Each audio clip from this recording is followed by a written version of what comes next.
It's time for MacBreak Weekly. Alex Lindsay, Andy Ihnatko, Rene Ritchie. We're all in studio today because we've got a very big show. Lots of Apple news. Apple gathered 5 journalists together to explain to them why they're not shipping a new Mac Pro till next year. Details on that, the Mac Mini, and why no more touch. It's all coming up next on MacBreak Weekly. Netcasts you love. From people you trust. This is Twit. Bandwidth for MacBreak Weekly is provided by CacheFly at CACHEFLY.com. This is MacBreak Weekly, episode 553, recorded Tuesday, April 4th, 2017.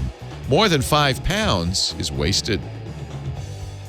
MacBreak Weekly is brought to you by Blue Apron, the #1 fresh ingredient and recipe delivery service in the country. See what's on the menu this week and get 3 meals free with your first purchase and free shipping by going to blueapron.com/MacBreak. And by FreshBooks, the ridiculously easy-to-use cloud accounting software used by over 10 million small business owners. Try it free for 30 days at freshbooks.com/MacBreak. And by Texture. Access the world's most popular magazines anytime, anywhere, using your smartphone or tablet. Try it free for 14 days at texture.com/twit. It's time for MacBreak Weekly, the show where we cover the latest news from Apple, and there's news. There's news, so it's a good thing. The MacBreak Weekly team is on it. First, thanks to Megan Maroney for filling in for me last week. I had a little vacation. Somebody sent me, I felt bad. A listener in Denmark sent me a note saying, "Are you okay? It was such a sudden disappearance. I thought you had a heart attack." Yeah, I'm fine. I didn't forgot to mention that I was going to go on a mini vacation. So I took a few days off. That's all. 2 days. Rene Ritchie's here from Montreal, and you've been busy. A brand new imore.com layout coming, and I'll ask you later in the show about what is the plan, because it sounds like also kind of an editorial shift somewhat. Yeah. Don't freak out, and folks. Also, Leo, I managed to babysit successfully, I might add. Yeah. Poor Georgia. I really gave her a hard time. Poor Georgia. I gave her a hard time for letting you take care of her kids. I was besmirched, sir. Apparently, you did such a good job. The kids didn't want Georgia and Anthony to come home. They said, "I'm a terrible babysitter, so don't ask me." Is what I got out of it. Yeah. You did a great job, I gather. They had a fun time. Also here, Andy Ihnatko from the Chicago Sun-Times. You can babysit my kids anytime. He is, of course, they're 22 and 25. I hope you understand, though, that I have to. That'll be no problem then, because I define successful babysitting as I didn't have to change the kid even once. No, guarantee you. Promise you will not have to. With all my sisters, I'll say, if you drop off your kid, that's fine. Realize that when you pick him or her up again, he or she will be a little bit heavier than when he arrived. So if you're okay with that, that's fine. And for 2 weeks, the second week in a row, from the Pixel Corps, Alex Lindsay is here. Hey. Looking spectacularly three-dimensional. We can't quite figure out what it is. But it's my special 3D camera that I figured out how to get into a webcam. You look marvelous. Why, thank you. So big news, Apple has updated the Mac Pro. Ish. So what did they... Reset the counter. Yeah, they reset the counter. What did they do to the Mac Pro? Can you reset the counter? I mean, they're giving you what were the upgrades essentially at the base level price now. So it's not like they didn't put the latest Xeons in. They didn't put the latest GPUs in. It's just the higher end versions. But they at least I can tell. updated. I mean, it's still the trash can. We're not saying anything about that. But they at least updated the graphics card. But you're saying it's not the latest stuff yet. I have to double check it, but it looks to me like what you could previously get as upgrades. It's like the number of cores went up, but I don't think they're using they're not using anything approaching what AMD is shipping now. And I think they mentioned this Gruber mentions this in the article, is that they sort of got trapped by their own thermal core, in that machine requires the triple balance of a CPU and a CPU and 2 GPUs, and they were betting heavily that the 2 GPU model would take off, the general computing would take off, that things like OpenCL would take off, and turns out not so much. And you can't just throw a giant like a NVIDIA 1080 card in here because it would destroy the thermal balance in the machine. So they went the wrong direction, and it's going to take them a while to recover. So this is sort of the highest end they can put in the current casing for the same base price now. So basically, what they did is they dropped the price $1,000 on the high end, highest end model. That's a new style of upgrade. It's just like, hey, we gave you the same thing for less.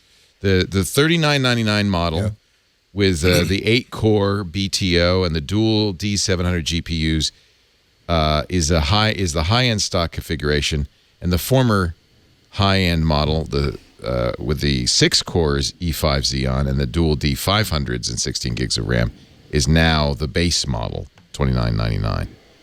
So you can go as high as 8-core E5, but as you point out, Rene, that's still the E5. That's the processor that shipped 3 years ago with the original Mac Pro. The D700. I don't think the processor is such a big deal for people. Honestly, I mean, I think it's the GPUs. The 3-year-old GPUs are ancient history. And also, if you're talking about a pro platform, really, and AMD. I mean, I don't know. There's a lot of us that don't really consider AMD a pro platform. I mean, they do have some pro cards, but NVIDIA really owns that market. There's just a lot of different definitions of what constitutes a pro user, and I think where a lot of people were being left behind is the point in which you're buying a box where you're expecting that you'll be able to make it faster where you need to make it faster. So you can't just plop another GPU where you need it. You can't just plop a CPU upgrade where you need it. You really have to upgrade it the way that Apple was planning for you to upgrade this, the Quaker Oats box style Mac Pro, and this was just not a machine that was designed to do that. So, like I said, one of the money quotes from Craig Federighi was, "We boxed ourselves in with a round design." That's funny, but thank you, Phil Schiller, for innovating his ass off. I think some people have long memories. Like I have a long memory because I bought one. I'm saying that of the 5 people who were at that table, 2 of them decided to say, "Turns out that can't innovate my ass" turned out to be exactly correct. Really? Oh, that's funny. So this was unprecedented, I think. Correct me if I'm wrong. But when Apple announced the new Mac Pro, I think they knew immediately that there would be howls of pain, and that the immediate conclusion we and everybody else would jump to is, that's it. Apple's done with the Macintosh. Look at this. This is their idea of a Pro update. So in an unprecedented move, they had journalists come to Cupertino and had a roundtable where they explained to them why this is the best they could do right now.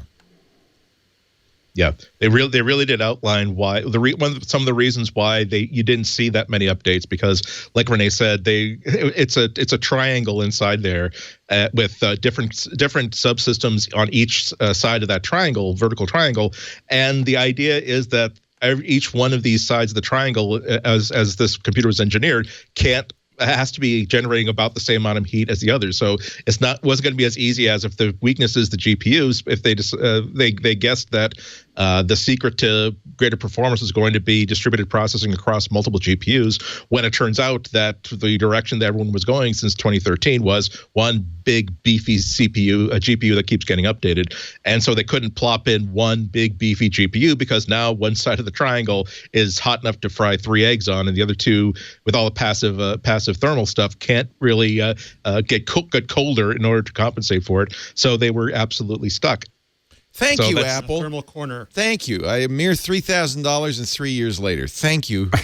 Yeah, there's a lot of good stuff. This is why I've always been hoping that Apple would be more open. This is right. Well, they had to. There was no choice at this point. Yeah, exactly. I mean, there was no reason for anybody to assume that Apple has or had faith in the Macintosh if they're not updating the Mac Pro for substantially in 3 years.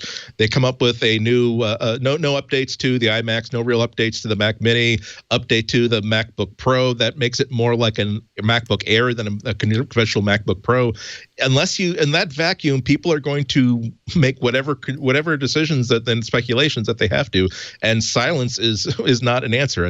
Like the line from The Simpsons, we tried doing nothing, and and that hasn't worked. So you have to say that, okay, here is exactly why you haven't seen any updates, and it has nothing to do with how we feel about the Macintosh. It's because, again, we put ourselves into a corner with this design.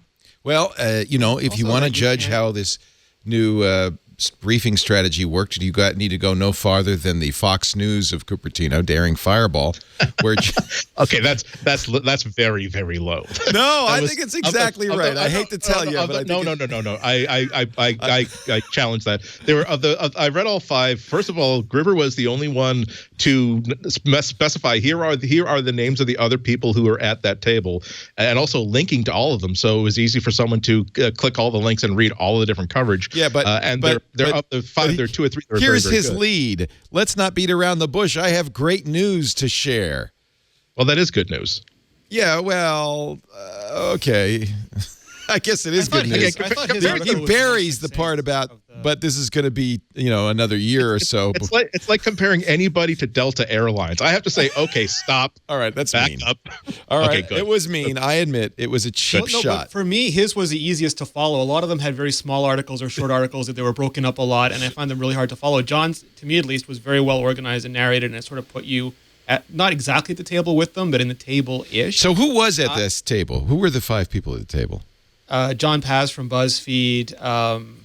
TechCrunch was there. Yeah, TechCrunch, Matt Panzarino. TechCrunch, BuzzFeed. And Lance Olaf from Mashable. Okay. Interesting group. And also, again, that's why that's a big part of this of the story, to find out who else was at that table. Yeah. Given that all of these people weren't, you don't have the New York Times, you don't have the Wall Street Journal. These are clearly people, particularly Gruber and TechCrunch. These are sites that are really well positioned to talk directly to developers, directly to pro users. So clearly, Apple wanted a certain segment of the Mac community to hear about this. This wasn't a stock price saving phase. This wasn't a part of the marketing push for the Mac. This was. So it really adds credibility to the idea that we really want to try to say that anybody who is thinking of switching away from the Mac, specifically because they don't think that we're supporting pro Mac users, at least give us another year or so to come through on this promise we've made. I think it's really. I think the griddle is getting pretty hot for Apple. I think that the issue is I have never heard, not just me, I've never heard so many pro computer users talking about moving to a PC and trying to figure out how they're going to do that and trying to figure out what that's going to look like. I mean, to have that many people concerned about moving, I mean, this is a core audience, and if you don't think that it affects Apple's overall brand, look at when they switched to Final Cut and Conan O'Brien's edit crew, in protest made fun of Final Cut, and that definitely affects the overall brand for the core audience who is deeply tied into the entertainment industry to be, jumping ship. Ina Fried now works for Apple. Go ahead. I'm sorry. Go ahead. So I think it's also pretty clear that Apple did not want to have to do this. Like, this was not in their plans. My guess is they started working on these a while ago, and which was kind of funny because last year there were articles about Apple abandoning the Mac. But they've been working on this new MacBook Pro and the new Pro upgrades to the iMac for a while. And if I had to guess, I'm thinking that these are not delayed, but they're not going to be ready anywhere nearly as quickly as Apple hoped. And that sort of fed into this situation, because if they could have announced this spring the new Mac Pro, the new modular Mac Pro, then a lot of these problems, they don't go away, but they don't have to have meetings like this one to sort of say, don't worry, we have new Mac Pros on the way. It's more like, boom, here's the new Mac Pro. We know you've been waiting a while, but we think it's worth it. And when you start to find out that it's not going to be ready for a variety of reasons until next year, you got to decide, are you going to keep quiet and risk exactly what Alex is talking about, people not just discussing switching to Windows, but actually switching to Windows? Or are you going to step up and say, look, we don't usually discuss future plans, but we have them, and we're not abandoning the Mac, and try to do as much damage control and perception work as you can. And also they have to be careful of not rushing it either, because then you end up with the Mac Pro, which is a lot of Pro users, were like myself, were pretty upset with. I mean, they took, we don't want a whole bunch of USB-Cs. There are things that this makes a whole lot more complicated. And if you're, if you want a fast laptop and you're a business user, it's probably great. But for Pro users, it's not necessary. For a large number of them, it wasn't great. So I think it was a mixture of a false start on the laptop, along with no updates on the hardware on the desktop. It created a situation where they had to respond. So I apologize because I really didn't do this very well. Let me give you the news. because we're analyzing it, and I don't think I really coherently stated the news. The news is, and I'll do it in Gruber's order, everybody really led with the fact that Apple is going to rethink the Mac Pro and come up with a new design. It sounds suspiciously like the cheese grater, a modular design that will allow upgrades to the CPUs and the GPUs and other hardware on a regular basis. The bad news is the existing Mac Pros get a kind of a non-update, a minor update, including no USB-C, no Thunderbolt 3, really no change at all to the Mac Pro form factor, and it still won't support the 5K display. The other bad news is these new Mac Pros won't be out for some reason until next year. They are going to ship new iMacs later this year with Pro configurations, but the iMac isn't upgradable either. It's the reason Alex said they want to get them right, and getting them right now is not as important to them as getting them right at this point. Yeah, wait a minute though. Really, how come it takes that long? Because I think that they were going one direction and realized that one direction might. So have you're been the saying wrong if you direction. started today, it would take you to next year to come up with a redesigned Mac Pro? Yeah. Why? I would say so. Because they're when not you're just talking about mass production of hardware. I mean, and then refitting a factory, and then built. I mean, they built a whole factory around this round trash can. And so now, having something else that they're going to have to actually produce. And by the way, I would have been totally happy if they had left the cheese grater in place. Yeah, I'm going to call BS on all of just this. Because kept on first of giving all, faster it took them versions of 3 It's years not to just the figure Mac, out they Leo. couldn't upgrade the Mac Pro, and they only decided in the spring of 2017, oh, shoot, we realized we can't upgrade this thing. We better work on a different model. It took them that long. I call BS. I don't buy any of this. I don't think this is going to happen. They were pretty This is candid trying to about that. keep those people that Alex is talking about who are about to leave the fold in suspended animation for another year. But that only pushes off the inevitable another year if they don't come up with something. And I think the opportunity for Apple, if they really want to hear the pro users, they're going to give us something that is rack mountable, that is modular, that allows us to swap out just about every component there, but do it in an Apple way, which is that when it's rack mounted, it looks great. When you slide things in and out, it's not a bunch of little wires that you're all doing a whole bunch of crazy stuff with. It's actually you're just actually sliding things in and out. Those are all the opportunities that Apple has to show their design skill. Is not to ignore what works for professionals. It is to find a way to make that experience elegant. You don't think that there's a significant risk? This is vaporware, and Apple's just trying to keep you from switching to Windows for another year, and then they're going to say, you know what, we figured out it's the iPad Pro that you really want. No, but the problem is it that much for pros, harder they to don't want that. And if they did that, all they're going to end up with, maybe it's pushing it out another year. But if they did that, what you'd end up with is just a bunch of people, because there's just a bunch of people not buying a lot of computers, and they're going to make a decision in another year, maybe. Well, I agree. You're kicking the can down, and in a year you're going to have even more angrier people if you don't come up with something. So yeah, I just think that would be an insane thing to do on Apple's side. And I don't think they're insane. I think an insane thing to do is to make a new Mac Pro and not update it for 3 years, and then 3 years later say, "Whoops, we can't make it. Can't upgrade this, so we're going to start over." That's insane. That'll make it 4 years. I think Rene was about to say what I'm about to say. So why don't I let Rene say what I think you were about to say? Let Rene say it then. All right. Well, there's a couple of things, so maybe I'll hit on one of them. But one is, like I think Federici spoke to this, where he said that it was a mixture of them trying to fix it, not getting it right. And I'll go as far as to say denial, and I think he might have used that word too, where they're trying to fix the Mac Pro that they have to see what they can do with it, and then they have other priorities.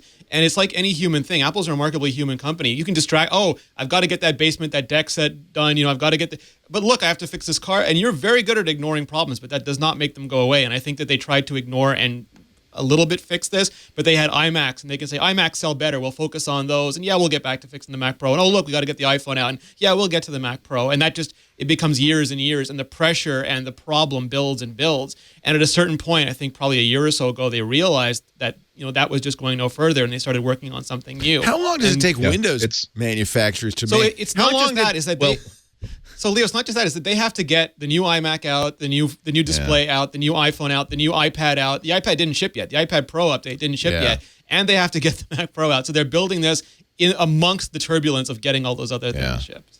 It's Well, I think unprecedented. that- I think that It's they- unprecedented for Apple to communicate like this. And so I do want to commend them for at least communicating. Yeah, What's also it's- unprecedented is for them to make such a huge. This is a huge admission of A huge failure mea and mismanagement. Yeah, Phil did say we're sorry to pro users for the mistakes that were made. Although it wasn't tear my shirt open and kneel to be flogged or that. But nonetheless, it's this a lot. I think this little summit meeting made a lot of progress. Not only because of promising, hey, here's what went wrong. Here's what we're going to be doing. Here's what we're going to be releasing something next year. Don't worry about that. But also saying that. Giving us some sort of a peek into how they're thinking. They also mentioned that their definition of a pro, how malleable the definition of a pro user was, saying that we find that a lot of our pro users are using iMacs, a lot of our pro users are using MacBook Pros. So to Renee's point, it really allows yourself to say, no, this is a brilliant idea. We're skating to where the puck is going to be, and if we just stand here patiently with our stick, that's where the puck is going to be, and not realizing that people are skating towards the iMac and they're skating towards this other thing because they're waiting for you to do something with this other machine. So it becomes very easy to talk yourself into thinking that you don't have a problem here. It's just something that's going to resolve itself over time. So it also, but there's good news, and then there's always reason to at least be a little flag on the play, just thinking that realize that if Apple says that don't worry, we've got great plans for the Mac Pro. We've got something great coming into the 2018. It could be something like the original Mac Pro, or it could be something like the 2016 MacBook Pro, where they think this is great, but maybe you don't think it's great at all. I think that if Apple could do one thing to really, really get me excited about how their thinking has changed, it's if they really did come up with something like an updated cheese grater, that we made something boring but absolutely practical and useful. I was talking. I'll never forget something that an aerospace engineer told me about airplane design. I was talking to him about Burt Rutan's really cool like alternative, like sort of off-center designs for aircraft. And I said, how come there isn't a whole lot more creativity like that? And he said, well, we are creative people as engineers. The problem is that we also are good historians, and we know that every time someone has built something that does not look like every airplane that's ever been built, that crashes. So that's why we don't build them that way. That's why we keep building them the way that everyone else builds them. And if everybody else is building the high power machines, being these are boxes with straight corners and good cooling systems and lots of empty space in there, so you can put things in and take them out. One of the reasons that could be is because people aren't as creative and interesting as the engineers at Apple. Another reason is that every time someone tries to build a pro computer that is not shaped that way, it crashes and burns like the Quaker Oats Mac. And I think that a lot of times for a lot of the pro computers, so we have a lot of Linux boxes, and we have a couple PC boxes, and we have then a couple Macs, and that there's a lot of things about them that could be improved dramatically. So Apple has a lot of places inside of the world of Pro, because a lot of them are based on let's make it as cheap as possible for every component except for what you want. And if you're not doing that, even when you're spending a lot of money. I mean, we have servers that we're spending tens of thousands of dollars on, and even on those ones, you're just like, really, this is the best I get. And I get a lot of hardware speed, but what I want is, if I'm going to be an Apple user and I want an Apple experience, figure out a way that I can slide these cards in, then I will tear the whole thing apart just to move something around. Figure out a way that I can add RAM or change the CPU without it being open heart surgery. Figure out a way that I've got great ways to slide what I want into it. Make it very modular, make it very powerful, make it look really cool. I have to admit we have these. You guys have the Elementals. The Elementals have this little front grate that shines green. It's silly. I wouldn't pay for that. But we make a lot of money on that front plate, because it opens up a conversation. Oh, what are those? They make a lot of money. People are live streaming for me. I'm live streaming for them. So the point is that make it something that is that feels cool when I use it, but it's also very modular, and I'm going to be able to use it for the next 4 or 5 years. I'm going to be able to swap out pieces easily. I'm going to be able to do all of those things. And I think that would get people excited. What would not get them excited is to continue down this minimalist path that got me a Mac Pro that I don't have a MagSafe in. Like that is, to me, like that was just the level of insanity. I'm sorry. I mean, I know people are fine. I'm going to get 100 comments about the fact that someone makes a little thing that pops into my USB that's still a MagSafe, but it's not. It's sticking out. It will get ripped off, and it'll damage my computer that is unfixable, And so one of the single best component that Apple ever built was the MagSafe, and they took it out on the new one because they're being minimalist. And what got them in trouble with the trash can was being minimalist. The thing is there's being minimalist. I get it. That's cool, but for pro users, we want to be, we don't want everything everywhere, but we do want to be able to put things where we need them to make them actually work. Yeah, there's some when you talk about Apple has these disagreements the way we do. And Steve Jobs at one point came in and dropped an iPad Air in front of the Mac team and said, "Why can't you do this?" And they sort of took that as their marching order, and that's where we get the MacBook Air from. That's where we get the MacBook from. And that's where we get a lot of the computing appliance look from, is to try to satisfy that Steve Jobs marching order. But there are people in Apple who have very different opinions, and sometimes they win those arguments. And a case in point, they announced there's going to be a new Apple display to go with the new Mac Pro when it ships. And that was a huge argument too. Some people saying, we have iMacs, we can't spare the resources to get a new display out. They've got to all be working on the new iMacs. And other people saying, but you can't do that. People need to have Apple displays. It's what they look at all day. And if they're looking at LG, that hurts us as a brand. And that's a huge argument. And one side won that, but that side didn't win it forever. It looks like that decision's been reversed. And we've seen that happen with iPad Pro, and we've seen that happen with all sorts of things. And I think, to Alex's point, there are people who lost those arguments for a long time. And I think right now Apple is looking at them and saying, well, stop, wait, maybe we need to go back down a different path. Boy, if you were using Macintosh... I just want to say one thing. I, as a pro user, would prefer for Apple to stop making hardware. Like, let's make sure we're clear. It's kind of what I was about to say. If you're a pro user at this point... Just stop. Give me... You can't... You don't have time to deal with what starting to look like a temperamental diva company. You got to get the job done. The thing is that what we want as pro users at this point is not the hardware. What we want is the software. We want the OS. We like our Mac OS. They have you locked in. They do have you locked in. But we, we don't care about the hardware. Like at this point. In fact, we would prefer to have our faster PC hardware, which all of our PC hardware is faster than our Macs. We prefer to have that. We just don't want to use Windows. Yeah. And I think that is the. I mean, that's exactly I at this point use Linux and Windows and all kinds of other stuff. But I still prefer my Mac. I still prefer working on the Mac OS. So that's great. But it is like it's too small of a market for them to really put the kind of energy that I think is needed to keep us happy. I think it doesn't make any sense for Apple to make hardware. To be honest with you, I agree 100%. Well, I don't know if what is the Macintosh if not the ultimate expression of what is possible when the engineers who develop the hardware are working with the engineers who work on the operating system, and to a large extent the engineers who are working on the end user pro applications as well. I really want there to be an ability to get to buy one MacBook and to know that I'm getting the best I can possibly get, and also get one that's tailored to me. I mean, I would love to see Apple open virtualization. I think that would be like Thor's hammer slamming into the ground, transforming the company into something that, well, okay, if you don't like the keyboard on our MacBook Pro, that's fine. Run it in virtualization. You'll take a processing hit, but you'll be able to get the hardware you want. You'll get the USB ports you want. You'll get the Ethernet ports you want. The whole world is moving to containers, to Docker-like containers, to virtualization anyway. But I don't. I guess as a pro user, though, I don't want virtualization. I want something that is, we're already using Intel chips. I just want something that I can install on any Intel machine.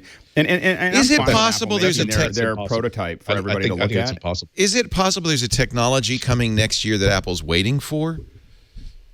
That's certainly possible. I was thinking more along the lines of not necessarily a technology they're waiting for, but a technology they know they're going to be using in 3 or 4 years, that it would be silly to totally rev the platform without making sure that it's going to be relevant. Yeah, you kind of want to time your platform revs at the beginning of a new cycle of something new. I mean, they missed Type-C. They were early on, but their Pro doesn't have Type-C, so it's like. Like you mean like Coffee Lake or Cannon Lake or something? Yeah, I'm just wondering, is there Magic. What's interesting, and by the way, I thank the chat room for this. This is not unprecedented. In 2012, when Apple did a minor upgrade to the cheese grater, Tim Cook stepped forward. He put it up on a Facebook group page and said Apple is working on something really great for 2013. They, in effect, the same thing. I apologize. We're not doing much, allaying. This is the headline from Apple Insider. Allaying current Mac Pros owners' fears that the desktop has reached the end of its life. And they're talking about the cheese grater. Tim said, no, we got something really great coming next year. So this isn't unprecedented in that respect. What a beautiful machine. Well, it's a little bit different in that they weren't quite so. This wasn't. We're going to give 90 minutes to 5 different people, and those people are free to ask lots of inconvenient questions, like, "Hey, I noticed that you didn't mention the Mac Mini at all," or "Hey, do you have any interest in touchscreens anymore?" And "Hey, how about ARM on the Mac?" And you have to at least they responded to those, which is great. Yeah, exactly. I think Ina had the only question about ARM. That was the only one that said that Apple has no plans to move Mac to ARM processors. It was a very, very short sentence. I didn't know whether I wanted to follow up with her to see if he was saying that he was asked this question directly and said directly that we have no plans, or if it was we have nothing to announce on that front, which in Apple terms is a very different thing. They also categorically denied any touch future for Mac OS. Yeah, once again, citing all the research they did with actual developers. They had a lot of listening sessions over the past year or so, saying that wasn't even anywhere on the map of what people want. Speaking specifically about Microsoft Surface, which admittedly is not necessarily a pro machine as we're defining it here, but they're still very committed to no multi-touch, saying that, hey, if you want multi-touch, we're all for people buying a second machine in the form of an iPad Pro. So that's the answer right there. They're also citing a lot of the other research they had that maybe colors why this wasn't internally a big priority for them to keep moving on the Mac Pro, mentioning that this market for them is in the single digits, and that could be 9.4%. No, but close to 1. The tone in technically speaking, but the tone of the room, as people were saying, was that probably closer to 1 than to say 7. So maybe they're partly being affected by the idea of it doesn't matter that we don't have a replacement for the cheese grater Mac. There are very few people buying them anyway, and the people who would have bought one are going to buy an iMac anyway. So we don't feel like we're stiffing anybody really by taking it slow or trying to figure out how to make the Mac Pro work. But the other things that they got in their research is that something that I've been hitting on for a while, which is that sometimes there are pro users who are doing nothing but Final Cut Pro every single day, but there are also people who have Final Cut or have that one app that requires a Mac Pro or a Pro level piece of hardware that they only use about once a week or so. So it's not necessarily there is one tribe of people called Mac Pro users. There's a lot of overlap between the general Mac population and the hardcore, chest thumping he-man, he-woman Mac Pro users. They also said what about the Mac Mini, that they are going to keep making them? They said, it was in response to a direct question. Again, I think it was TechCrunch, was it, who called out that, hey, you haven't mentioned anything about the Mac Mini, and they got like the standard Apple. We have great faith in the Mac Mini. We have great things in store for the Mac Mini, which is okay. Well, and I have to admit that you had great plans for a lot of things for a long time before we found out that the plan was to say bye. Well, I'm hoping that what we see is Mac Minis actually getting smaller. I mean, we have a lot of Mac Minis as well, and we use them for all kinds of glue to tie things together. We don't do a lot of hard processes with them, but we generate scopes and we do all kinds of other stuff with them, and they're great for that. For us, we would like them to, obviously they don't really for us need to get any faster. They just need to we would love to see them in a quarter 1U rather than a half 1U form factor. We think that most of that could be done, in the back there. We're, a lot of some of the stuff that we're putting together, we're experimenting with things like Intel NUCs and stuff like that to do small display stuff, because those are not, the expense is good. They're cheaper, but they're also smaller. So, and I have to say, it's worth reading all 4 or all 5 articles. John did a great job. In fact, probably the first article you should read is at Daring Fireball. And I think Apple was surprisingly forthcoming in what they said. Matthew Panzerino's article in TechCrunch, Lance Ulanoff's article on Mashable. There's Lance talking to Phil Schiller and Craig Federighi, Ina Fried, writing for Axios now, and BuzzFeed, which is John Pachkowski. It's interesting because I don't think Ina's particularly associated. Lance isn't particularly associated with Apple or Ina.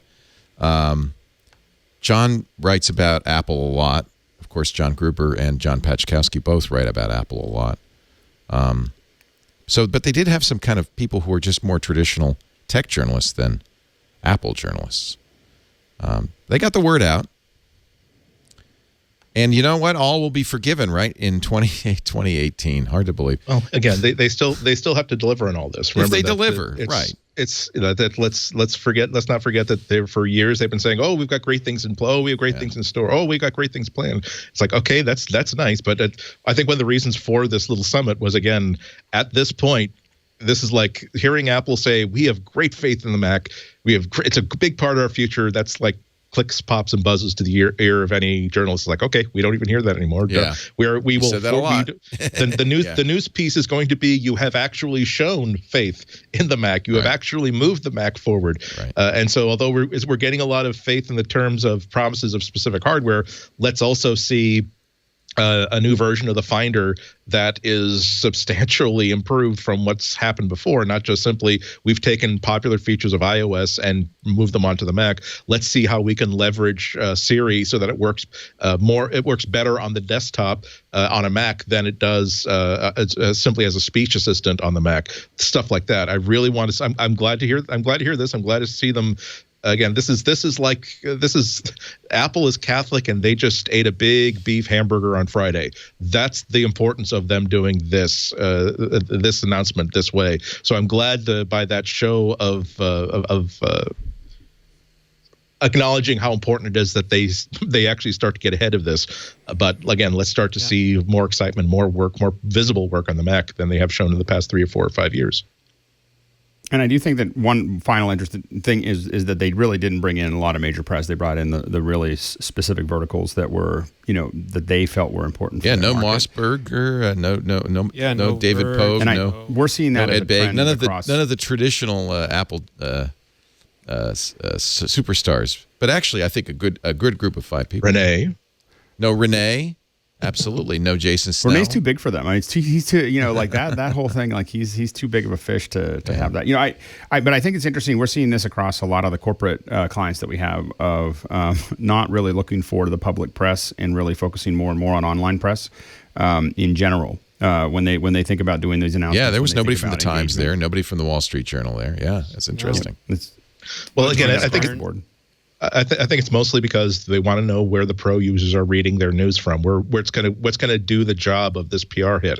This isn't just doing it just because they got a whole bunch of coffee and Danish they need to get rid of. Here is the purpose of this summit meeting, and that the purpose of the summit meeting is to get to the audiences of these 5 people. And a lot of it has to do with the good personal relationships that these writers might have with Apple directly. And by good relationship, I don't mean that they only write positive things and they carry water for Apple all the time. I mean that the whoever it is who came up with this list thought of names like, well, I know John Gruber. We hang out like at these events all the time. I like him. I trust him. I'm comfortable talking to him. I know he's not going to ask something stupid like, hey, while I'm here, how about that exploding battery pack that was on Reddit 3 weeks ago on an iPhone 5? Like, have a little class. Don't take your shoes off and put your feet up on the desk.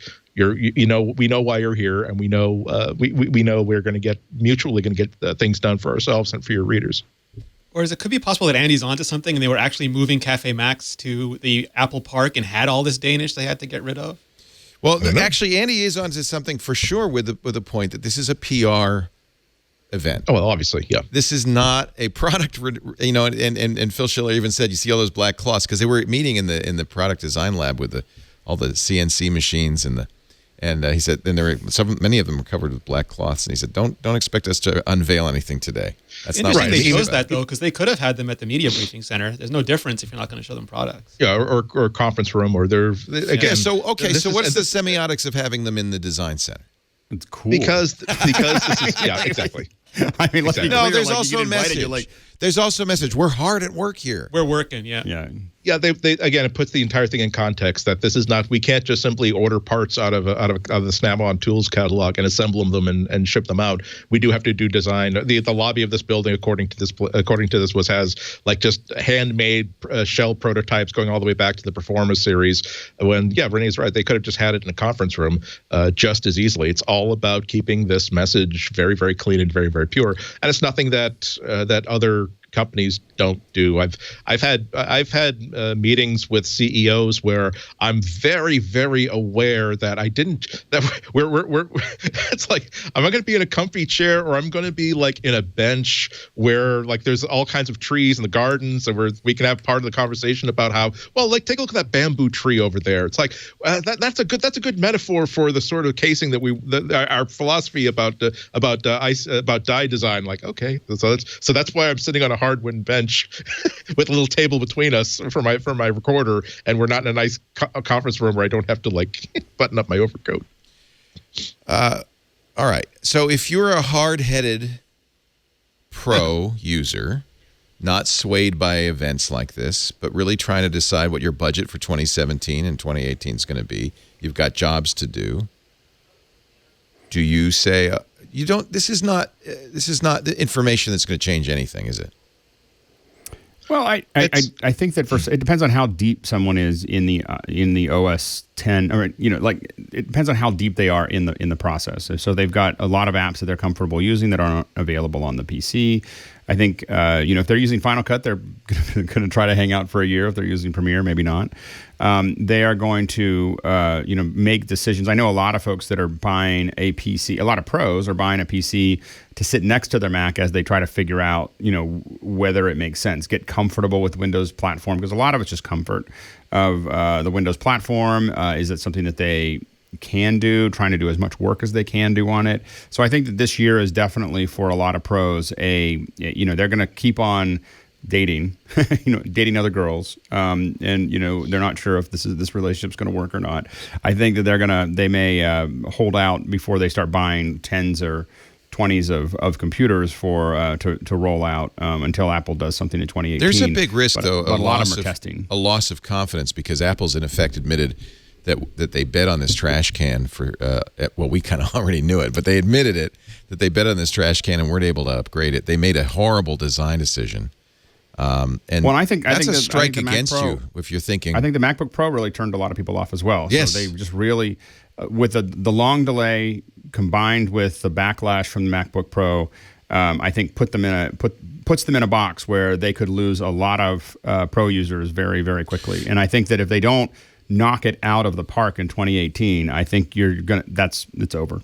Like, and a lot of iPad, pro iPhone. users are using cross-platform apps at this point. Apple doesn't have much of a native advantage in that regard. They do some, and a lot of it's just the pros' comfort with the Mac. They like using the Mac. They like a lot of us have used a Mac, for 20 years, 25 years. Yeah, that's loyalty, but that's not necessarily for a technical reason. When we moved our editors to Windows, it didn't really change that much because they live in Premiere. They're not using Windows. They're loyalty is so precarious. I mean, my two most important apps, three most important apps would be Chrome, which is my chosen browser, which I can use anywhere. Then when they canceled Aperture, I switched to Adobe Lightroom, and that's multi-platform. And of course, Scrivener, my favorite word processor, which after a year or two they made multi-platform and made into Windows. So now it really is. If Apple ever created a new Mac that was so totally out of alignment with what I need for hardware, it would not be difficult for me to switch platforms, and it wouldn't be a violent, I said good day, sir, slam. It would be, okay, well, as it's another 2 years, I've got another $2,000 to spend on a new laptop because my old one is my old one. Which one do I buy? And now instead of I can really expand my focus beyond the Mac platform and decide if I need a machine that will just run these 3 key apps really, really well. What can I get for $2,000, and what's going to do the job as best that it can? It might not be a Mac. I'm just saying that I think that. Even 5 years ago, when we weren't asking these questions about the Mac, it's always a good idea if you're spending more than $13 on anything. This is a good chance to ask yourself: do I really need if my next phone? Every time I buy a new phone, it's like, do I really want to buy my next phone to be an Android? What has been happening in iOS since I switched that I would really like to get my hands on? Similarly, the fact that I've been buying portable Macs since I've been buying portable computers of any kind doesn't mean that every single 2 or 3 years that I'm in the market for a new one, I don't at least take a look at what else is out there, because my money is not disposable. I got to spend $2,000 on something that's going to make me a lot of money over the 2 or 3 years I'm going to be using it. It's going to be the thing I'm going to be staring at like 8 to 12 to 14 hours a day. So it has to be absolutely right. So if Apple thinks that if Apple's attitude is that we can just sort of predict where people will want to go in 3 years and hope that they follow us to this new beacon we're going to plant in the future, I just hope that they realize that that's not always going to work for them. And I think that there are, especially video professionals. I think the high-end professionals have already moved to Linux or Windows. And I think that one of the things that has made this much more complicated is Apple could ride on this for a while because Microsoft was kind of rudderless for quite some time. I think that the upgrades that Microsoft have made to their hardware, to their software, has made this much more complicated because it's actually Steve, after he was pushed out at Apple, was furious with the way Apple was running the company. He said, I gave them a 10-year lead with Mac OS in 1984, and they frittered it away. And he told me that by 10 years later, by 1994, that Microsoft had caught up and Apple had frittered its lead away. I wonder what he'd be saying today. I do think that Microsoft spent a lot of time looking for its car keys, and they found the keys about 3 or 4 years ago. And you can't. I agree. Yeah, and it's a Ferrari. Windows 10 isn't everything for everybody. No, and they have fumbled. They have still fumbled a few things. The forced upgrade. There are a lot of people who had their Windows 10 systems broken by the anniversary update last July. We're going to see in a week or two a big update to Windows 10 that will break many more people's workflows and machines and software and hardware. And so it's not a paradise over there by any means. Right. But if people, especially the old timers like us, I mean, I've been there since the first rollout of the first Mac, since being that little kid, my face pressed against the shop window, watching the old time candy maker pour out the molds and make fresh trays of Macintosh 128s, and thinking, oh, if only I could have one of those. And so it's hard to get. You're sort of culturally programmed to think that, oh yes, but the PCs are just terrible and they're terrible hardware, right, and the software sucks. It's unreliable and you can't run it for 10 seconds without getting infected with all kinds of malware and spyware. It's like, no, actually, it's very, very modern. And my Windows, I have a couple of Windows 10 machines in the office, and in many, it's not as if the Mac OS on the desktop is harder to use. It's just that in many ways, Windows has made things easier. Windows 10, again, particularly, I use Cortana a lot more than I use Siri on the Mac, simply because I'm just not in I'm not in a hold the button down, speak something, and get something spoken back to me. I'm really on if I can just type something very, very quickly and not have to switch modes. Just that simple thing, and the way that Cortana, I think, is a lot smarter about how to be a personal assistant on the desktop versus being a personal assistant on a mobile device. Things like that. So, like I'm saying, it's worth taking a look at. I'm not saying that you will switch. I'm saying that you will at least. You will probably remain a Mac user, but you will understand where you would like the Mac to go just by seeing how another company who is very, very talented and also has a very clear picture of what they want to do has gone with this idea of desktop computing. Final thought, Rene, and then we'll take a break and come back with more. No, I'm super glad that Apple decided to do this. I think that in a perfect world they would have changed course and updated the Mac Pro a couple of years ago, they would have seen that the OpenCL and the double graphics card wasn't the future, and they would have adjusted much more quickly. But given their priorities, given the market size, given all sorts of factors, they sort of they procrastinated their way into a much, much bigger problem than they needed to. Yeah. And if they could have shipped now, it would have been great, but they can't. So they really had to get ahead of this because of the narratives that Andy and Alex talked about so eloquently. So, they just said it's not shipping this year. We don't have a firm deadline that it's shipping next year. We don't know when we're going to see it. So we're taking it as an act of faith that it's coming next year, and Apple's going to have to. I think we're at the point now that Apple's going to have to return some of that faith, especially to the pro market. You mentioned that the warring factions within an Apple, and it's not warring. It's a healthy discussion. It's a healthy discussion. No, it is. It's very much they've been together so long. It's like Eddie telling Steve he has to put iTunes on Windows, and Steve finally listening or saying we have to make a small tablet. It's an argument, and those are not easy people to argue with, let alone win with. But once in a while, some of those arguments lead to the best things, like iTunes on Windows. I do feel like, though, that the kind of existential argument that's going on right now at Apple is whether they should abandon Mac OS. They make, and actually we're going to address this in the next segment because Neil Seibart wrote a very interesting piece on Above Avalon where he talks about Mac sales, iPad sales, and draws a conclusion that I think is not too far off. I am sure that within Apple, there are at least two parties. One that says it's time to get out of computing, or get out of desktop computing, get out of Mac OS. And then there's the other, and maybe it's Craig and Phil and those guys who say, no, we can't. That's our heritage. I'm reminded, though, that Apple had a massive convention, a massive event called Apple II Forever after the Mac came out, shortly before they killed the Apple II. Right? With that jaunty theme song, no less. It's always worth pointing out. Forever, bringing the it's always worth rainbow pointing to out you. sort of two things. Apple II forever and ever. Is that real? Was there really II. a song? There was Apple II forever. It's on my Phil and Dave's Excellent CD, the developer CD. Wow. I'm betting that before the commercial break is over, somebody can find that on I'm YouTube looking somewhere. for it right now. Go ahead. I'm sorry, Renee. Keep No, it's worth pointing out that Apple is a company that for a very long time only had one business and then two businesses, and trying to run 5 or 6 businesses in a structure in a functional organization like Apple's means that you're always prioritizing one product over another, even at different scales at different times. But you have to get out iPhones. You just have to get out iPhones, and you want to get out iPads because they sell so well. And all these products, like the iPad, might be doomed and going nowhere, but it's selling tens of millions of units, and Mac might not be a huge business for them compared to iPhone, but it's a billions and billions of dollars of business. Any other company would give their right to executives to have these businesses. So I think like you can make a bean counter argument saying it's only 1% of our business and we should get out of it, but that's in comparison to iPhone, and you cannot compare anything to iPhone. Mac is still a huge business for Apple. Yeah. All right, let's take a break. Andy Ihnatko, Rene Ritchie, and Alex Lindsay, and of course, the Apple II forever.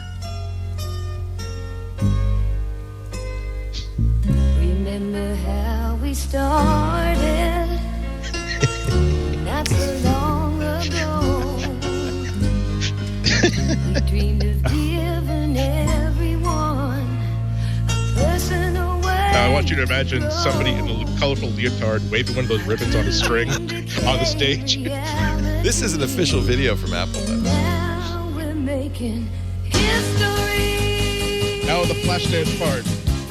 Imagination and let it lead the way to a new world of discovery. Yeah, I'm about ready to do That's in line every day, bringing smiles to children's faces, opening doors to brand new places.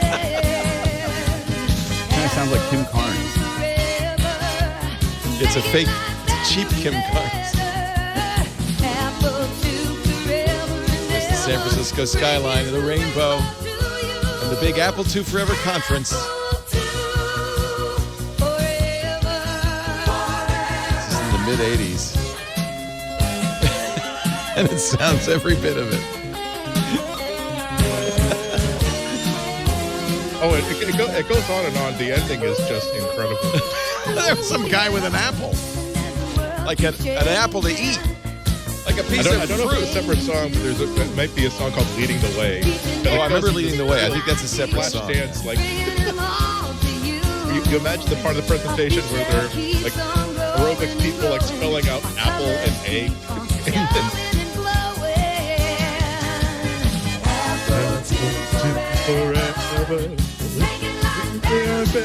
Almost as good as the He-Man song. Now, who would star in this sitcom?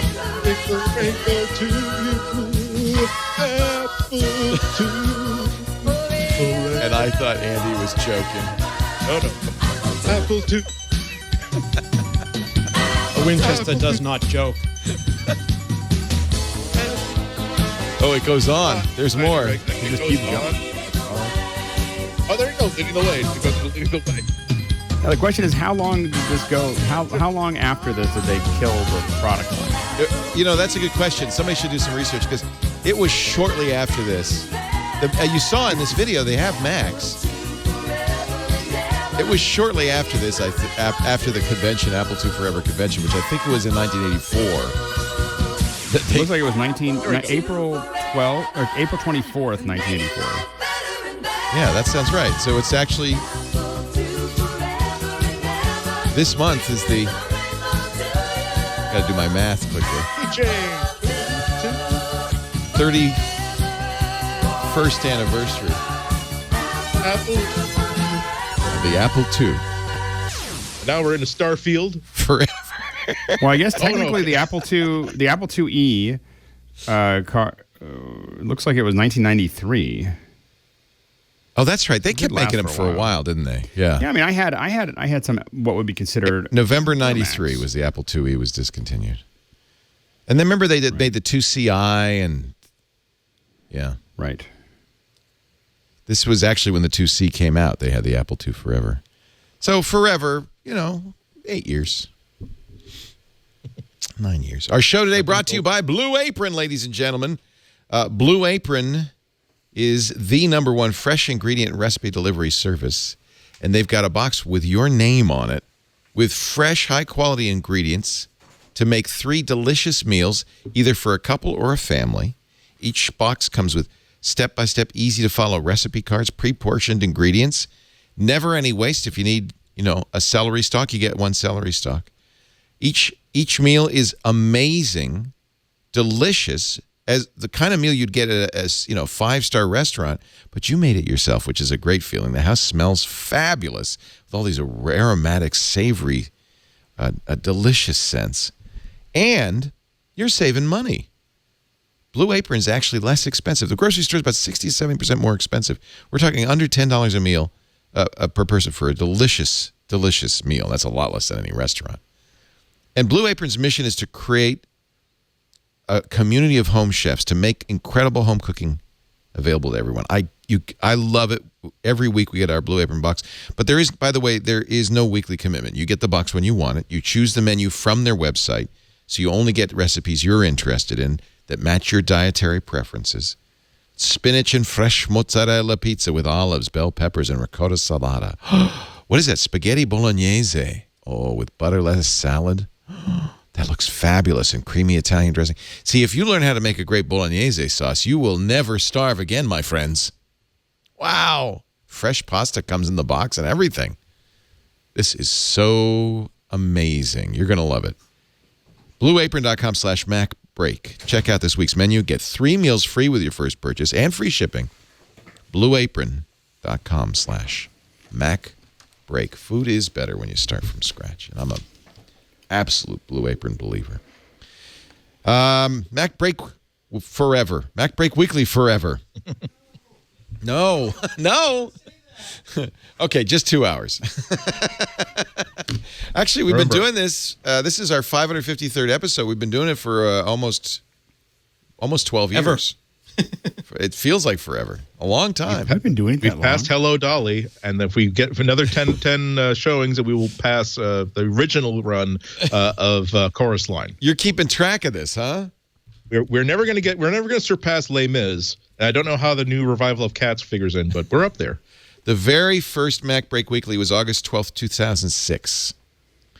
And this was the one where we were, I think, at the first. Was this where we were? This was after WWDC. And of course, Alex, you started it earlier. You were doing the video version of MacBreak before. We were doing MacBreak. Yeah, we started MacBreak earlier that year, I think, in January, where we did. I remember we ran around with Emery and that was so fun, and Brent Bye. Amber and Brent Bye was shooting, and so we did that, and then the same week we recorded like 22 episodes, and then we I think it was 15 or 20, maybe 15 or 20 episodes. And of the MacBreak video, and then we couldn't figure out how to actually create a show out of it because it was 1080p and none of the computers were fast enough. So then I had to do, I think the second episode was like the road to 1080p, which is still the most popular MacBreak video ever. Not MacBreak Weekly, but MacBreak video, because it's like it had like 2 million downloads. And so but it was just me drawing over something to try to save time. Or to stall, like Apple. Like I was just stalling. And then we finally got some of the product out. And then after that, once we did video for a while, we were like, video's hard. And so then we started talking about doing First episode, a laughably short 51 minutes. It was audio only. David Pogue, Amber MacArthur, Chris Breen, and a guy named Alex Lindsay were on the show. Those were the days, my friends. In fact, those were the days. You know what we were talking about? A look at Leopard and the new Mac Pro. Wow. There's always a new Mac Pro, Laporte. So interesting. You said something interesting. I think Rene, the conventional wisdom is that the iPad, is dwindling. And if you look at total iPad sales, and this is from Neil Seibart's blog, Above Avalon, which is often a really good resource for this kind of stuff. Based on company reports, this, it's a mountain, and we're on the downhill slope of the mountain. But he makes a really interesting point. But it's a mountain. It is a mountain, right? It's still a large mountain. We're well over 40 million unit sales for the iPad, all told. This is the red line at the top is the iPhone, which has had a little dip, of course. The blue is the mountain of iPads, and the gray is Mac, which is relatively flat. I mean, and of course, Mac is a lot more expensive unit cost, so you can't really. But here's his interesting point, which I hadn't really thought about. He says it's not the iPad that's kind of going down. It's the iPad Mini that's dragging the iPad down. He says iPad Mini sales weakness has masked stronger sales trends for larger iPads. And what will come as a surprise to many, the iPad Air 2 has been the best-selling iPad to date. In addition, more than half the people buying an iPad Air 2 were new to iPad.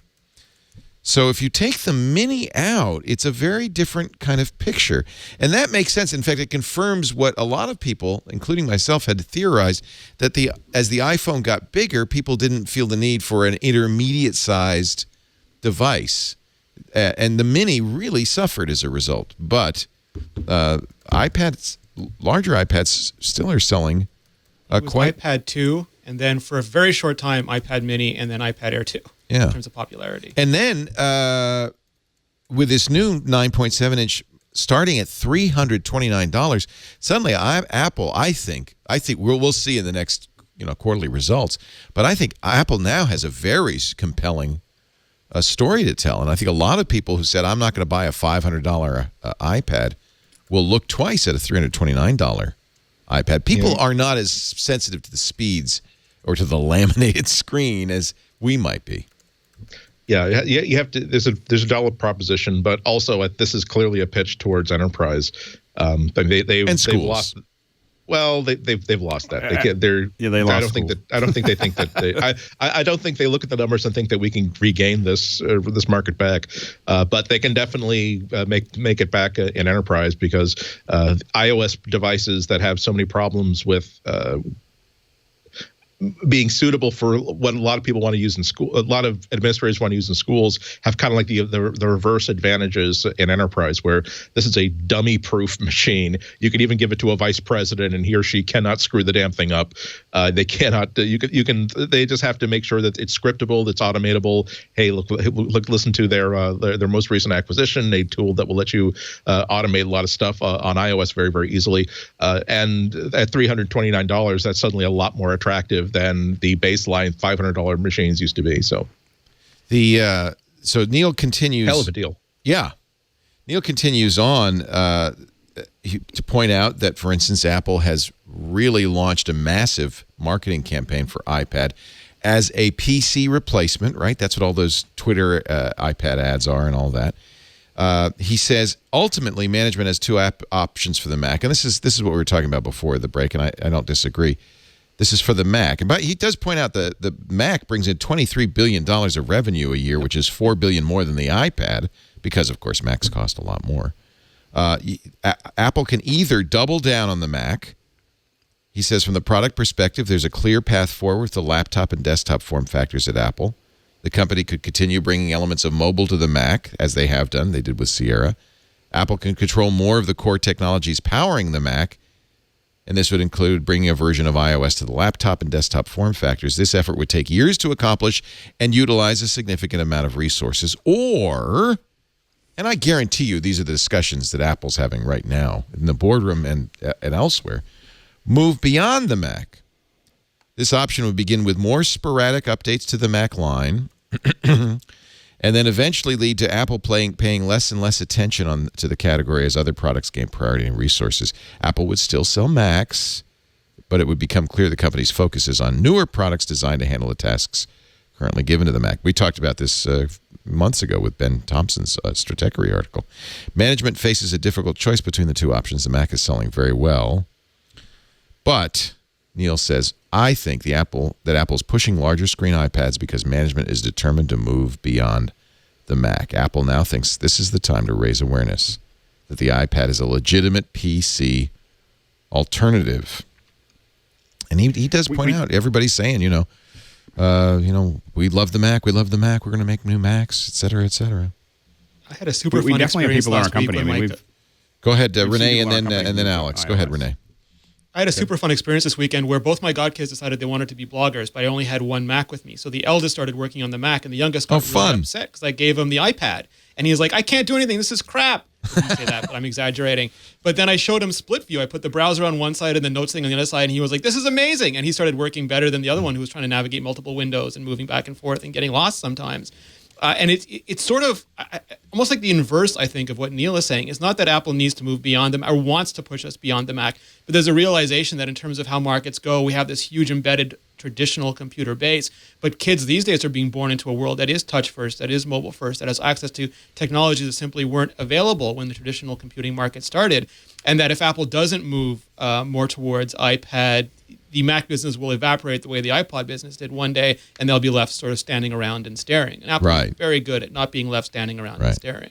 He's not saying that the Mac is dead by any means, but he is saying that what he's really saying is the iPad is far from dead. A lot of people looking at the dwindling sales of the iPad think that category has the next billion computer owners won't be buying traditional computers. Yeah, exactly. Likely. He says you're going to have there are 100 million people still using older iPads. iPad 1, 2, 3, iPad 4, and iPad Mini. That's his estimate. That's a lot of people. I think the big challenge that they have is not so much that there's less people wanting an iPad. It is that the iPad actually, for what the developers are pushing or what they're developing for the iPad, it's very hard to see oftentimes a reason to upgrade. My iPad 1 died about 6 months ago. The display did something, it went sideways. But until then, my kids, they didn't care which one they have, and they don't have any real sense of this is a newer one or an older one or whatever. I mean they just kind of use whatever's there. I think real users don't notice a speed difference, but I do think developers have let Apple down by not developing more productivity apps for the iPad. I don't know if that's true. I have a glorious experience on my iPad Pro, and I have been thinking about Surface tablet, and it's great in desktop mode. It's not as great as the iPad in tablet style mode. I have the exact same experience that Rene's young Ward's head, which is there are times where I could just get a lot more done on my iPad than on my MacBook simply by virtue of the fact of saying, look, I don't need 11 million apps. I need the document app that I'm writing an outline or a document on. I need another tile that simply has the Google search app so I can do fact checking and stuff like that. And just give me that level of focus. If the Mac had that level of adaptability towards here's the task I want you to be the best machine possible at, not 11 million things, but this one thing that I want you to do right now, that would be the game changer for me. And even Windows is not quite as good as that, although I think it's better than the Mac OS at understanding the fluidity. I will say though that I'm kind of worried that I get the vibe not from inside information, not from any context. I'm getting the impression that Apple really bet wrong by making a touch an either-or proposition. Either you have the touch device or you have the desktop device, and there shall the twain meet. That makes it, as Rene said, it is true that just as the first experience that I had with a computer was through a keyboard, and the next generation, their first experience was through a mouse, the first experience that kids are having these days are through a piece of glass. And it's very, very easy for a Windows user to sort of transition between using their iPhone, using their Android device, and using their desktop machine, if they have the ability to simply reach out and touch the screen when it's appropriate to do so. Apple has absolutely zero ability to do that. So I think that they bet the wrong horse on this one. And I see a lot of, well, let's see if we can sort of give people multi-touch without actually giving people multi-touch in a lot of the hardware that I'm seeing now. Well, and I think that one of the things that I think that Apple gets into is the idea that people are going to use touch all the time. That's not what I want. Touch. Having touch all the time is not the issue. It's like when I want to mark a photo up, or someone sends me an image, or someone sends me a document, and I want to mark it up. I'm more likely to open it on my iPad, because I can sit there and just pop open the pen and sit there and circle things and draw on them and then send it back to them really quickly. And that's something I can't do on my Mac. And so I have a productivity machine that I can't be productive on. And it's not that the reason I'm still using my Mac is I don't want to use touch for everything. I'm fine with, I just want to have the ability to do it, which really works much more seamlessly on a Windows environment.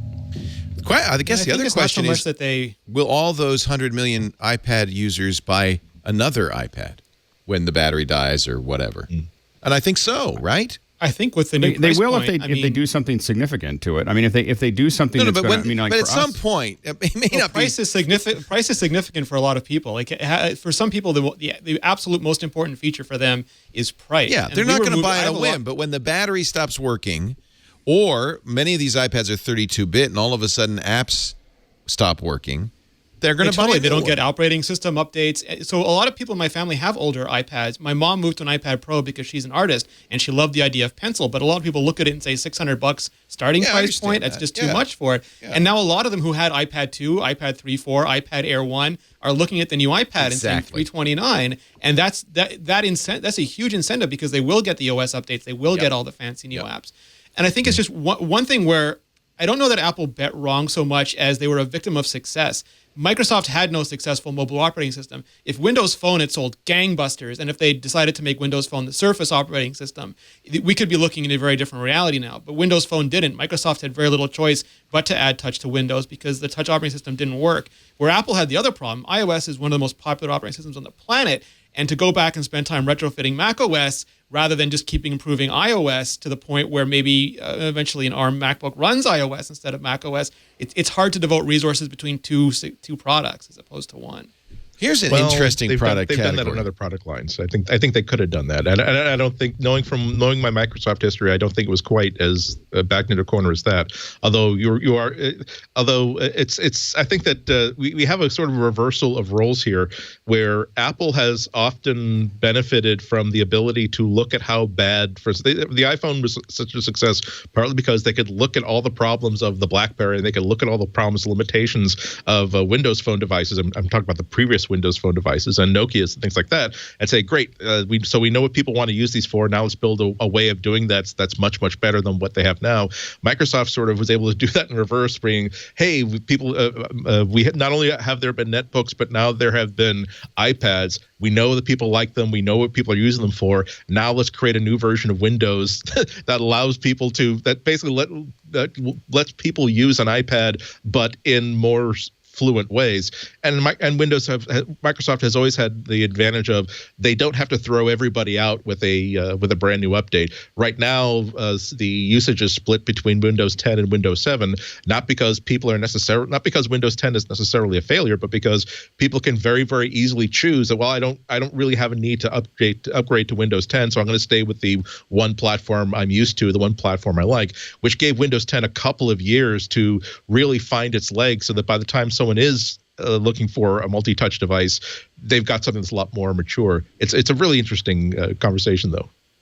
Yeah, and it's a totally interesting dynamic because we come from a world where Microsoft was just everywhere in enterprise, and Apple was making enterprise mainstream. It was a PC on every desktop, and Apple was making sort of niche products for creatives and designers and animators. And now we're in a place where Apple, by virtue of iOS, is everywhere, and they are the mainstream computing solution for hundreds of millions of people. And Microsoft now is focusing on arguably the more niche markets, like with Surface Studio and Surface Creative. And it's almost like my whole world is topsy-turvy, Andy. Here's something completely from left field. Samsung this last week announced the Samsung Galaxy 8. And with it, they announced this weird little DeX dock thing. I've ordered both, so I'll be playing with them. But what they did, which I think was really interesting, is they modified Android to provide a desktop experience. And then they went to Microsoft and they said, Microsoft, we want to make sure that your Android Office apps can be used on the desktop. This is not a touch screen, by the way. It doesn't support touch on the desktop, but it does have an HDMI port and a USB port on this little dock. And it doesn't come with a Samsung keyboard, mouse, and monitor. You can use any keyboard, mouse, and monitor. And it's got windowing. It's like an operating system. Yeah, this is the sort of stuff I'm talking about. Android M, the Material user interface, it's just genius. It's brilliant. When you're using, and we're not even talking about what Samsung is doing with this one product. I've had Android devices where when you dock them, it expands into a desktop experience. Even on my phone, if I can connect a Bluetooth mouse to it and use it with a mouse. But the damn thing is, when I have it connected to a full-size monitor, nothing is visually different except for the screen real estate, but it feels like an operating system that was optimized for a mouse and a keyboard. It stops really feeling like a multi-touch thing. And then when I go back to a small phone or a mid-sized tablet, once again, it feels like a multi-touch multi-touch solution. So I don't know if this solution is going to work. I mean, this is one of those things where we've seen it before. But, exactly. But I'm saying is what's different here is that Samsung went to Microsoft and said, make these desktop versions when I dock it. And it's got windowing, it's got drag and drop, it's got right click. I think that's really interesting. And the fact that Microsoft is in bed with Samsung on an Android device is fascinating, too. Android's They'll been go doing anywhere. Google's been doing the same thing. They're pointing towards a future of Android laptops as well and Android desktops as well. So and also this also shows Microsoft again at some point they stopped looking. They finally pulled apart enough sofa cushions. They found their car keys. They jumped in and they've been vrooming ever since. Their strategy with Microsoft Office to say that we will make it work on whatever device you have in your hand, and say they don't care that you're not running it on Windows. We will make the best. Right. We will make the best productivity app iOS has ever seen. We will make the best productivity app that an Android phone has ever seen. If Samsung, which is the Apple of Android device makers, wants to make a desktop dock, they will make a version of Office for it because that's their whole plan. Let's make the best version of Office we have on every device that anybody has in their hands. That's what I mean about trying to live in a world that is mobile and desktop at the same time, not by saying we're going to try to graft certain features onto one or the other, but we are going to try to live in the world that we live in, as opposed to try to pretend that multi-touch, that the desktop is the land, multi-touch is the ocean, and unless you're Aquaman, you cannot exist on both. We have to have that line of demarcation. It's like, no, that's completely false. We can make something that works in both worlds. And then look at brilliant. this. I think that- It supports virtualization. So if you do want full Windows, oh look, you got a full Windows virtual machine.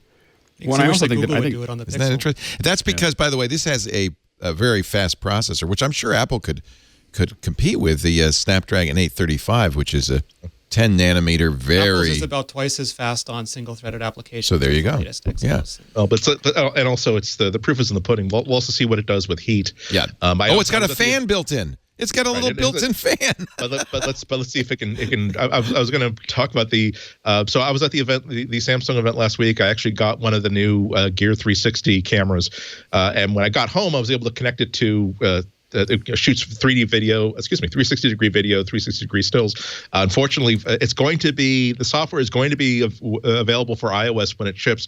Right now, the beta software you need to get the photos off of it will only work with Samsung devices. So I had to wait till I got home and could go through my drawer of devices to pluck out the latest one that I had that will work with it. And it's great. Hey, great! Now it's taking the stuff and it's converting it to like a regular movie file that I can put on any device. But oh man, was the back of that Galaxy S6 getting hot? And I think at one point I was actually trying to do here are 8 videos that I shot, and please convert all of them. And at some point it reached not thermal failure, but it said, "Hi, things are a little hot right now.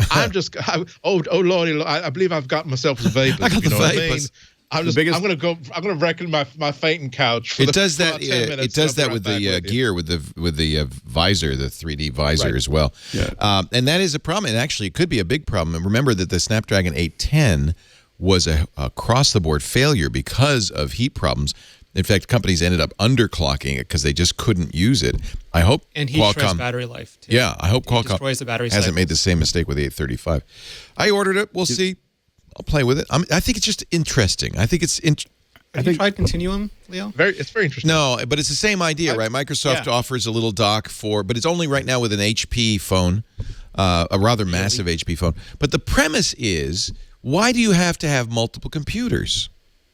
You know, why not have one computer that has everything on it, and then just use Torsten it? Hines says this, and he was so roundly mocked by bloggers. He said one day there'll be a brain and multiple endpoints, and you'll just have a pocket device, and it'll show up on your screen in your car. And I'm we convinced just that's pour the into future. him. I'm convinced that's the future, that you will have something, and it won't be wired. Mother box. And it will you'll walk up to a screen or a keyboard anywhere, and it will recognize you and say, you know, I'm your input device for the moment. This is why I was so that's sad gonna when they happen. changed gears on Project Titan, because I think that was bringing the future to us faster than we would have otherwise gotten it. The car project? Yeah. Well, it was all more than a car project. Now it's very much a car project. It was more. It would than have been the car much more than that. Oh, yeah. interesting. Yeah, I think that one of the advantages Microsoft has is they're really operating like the underdog while they still have the revenue of the big dog. So they're able to do a lot of things that are really market share. That's yeah. But Apple's in that position too. You know, a lot of people say, "Oh, Apple is the largest, the most valuable company in the world. They're doing fine." That's the time that you become the upstart, when you've got that revenue. Also realize that it's a big world out there. There was a new study, some web marketing service had a study out.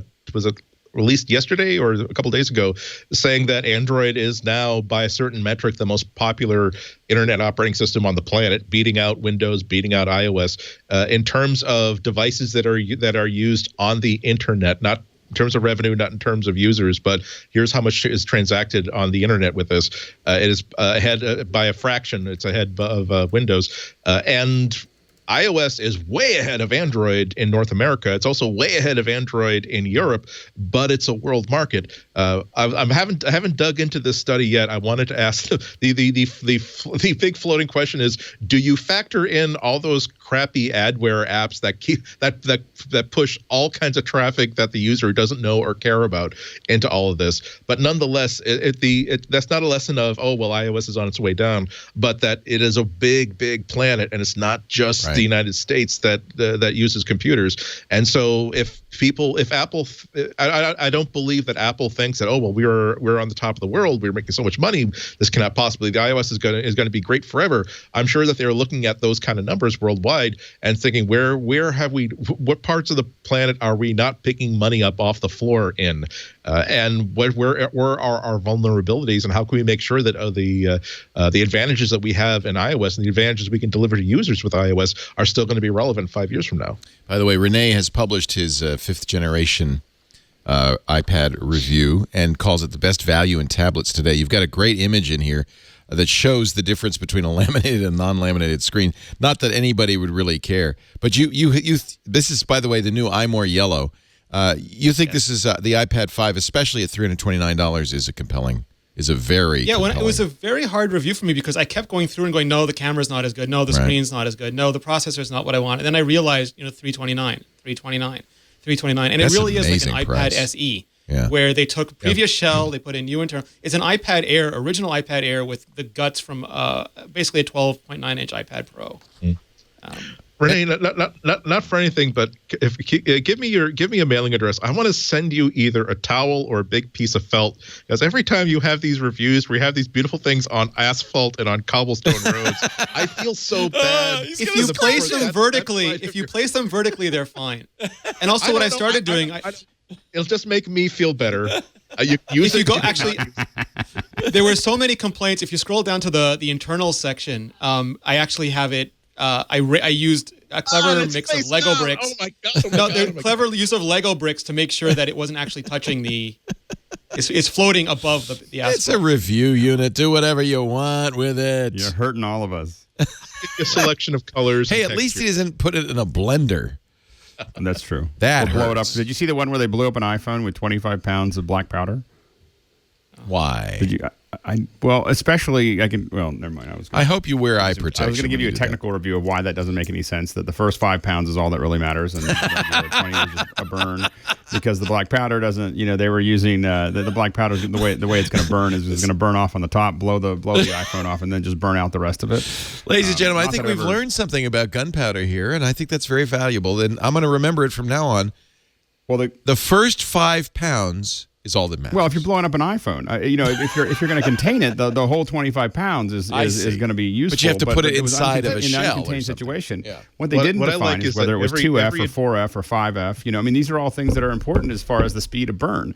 The 2F, it looked like it was burning like a 2F, not like a 4F. Can I come over to your house and we so can shoot off cannons? I don't have any cannons. I don't have any black powder anymore. I haven't seen it for a long time. So That's his story. And he's not sticking since with I was 18. Because it turns out that if you're under 18 and you're blowing stuff up, you're precocious, and if you're over 18, you're a felon. You know, I noticed that as well. There was a time when I was 19 or 20, and I realized I was about to do something that I was totally a no-brainer. 16 or 17, I realized that, if this gets out of hand, I'm going to jail, as opposed to, that's just that Anatco kid. He's always getting into some sort of high-tech mischief. I want a cannon out front that I could set off at 11 a.m. every day to signal the beginning of our broadcast day. Well, my Definitely try that. my wife and I had my wife when I was in Petaluma. I didn't mow my lawn, my front lawn. Right, I remember right that. by Petaluma. It was an eyesore. And my We were wife on was the boulevard. We'd drive by it all the time. I go, "Yep, that's Alex." Well, and my wife asked why, and I said, well, it's security. And she's like, how is it security? I was like, where I come from, a long lawn in the front means I got a shotgun and I know how to use it. And I said, all that stacking up all those cars in the front, that's not people being lazy. That's a covert billboard for how many guns they have. And so and I was like, you see a big truck on it. They've got some good licenses back there. And so we were driving home. We were driving to my parents' house in the middle of nowhere in Pennsylvania, and we drive by this one. It's got a tractor trailer on blocks, it's all rusty and everything else out in the front yard, and Carlita said, so I imagine that they have a cannon, and I was like, actually they do. We rent it all the time. I see that just goes to show you how regionalism is different. Now, in the Northeast, we would say that we don't want to give somebody a place from which to return, a place of cover from which to return fire. You want a clear firing field. Yeah, you don't want to keep that throw open. away your advantages of the high ground. It's like you give them no place to hide. And so, Rene, that does explain the strange floating iPad here. This is up on Legos.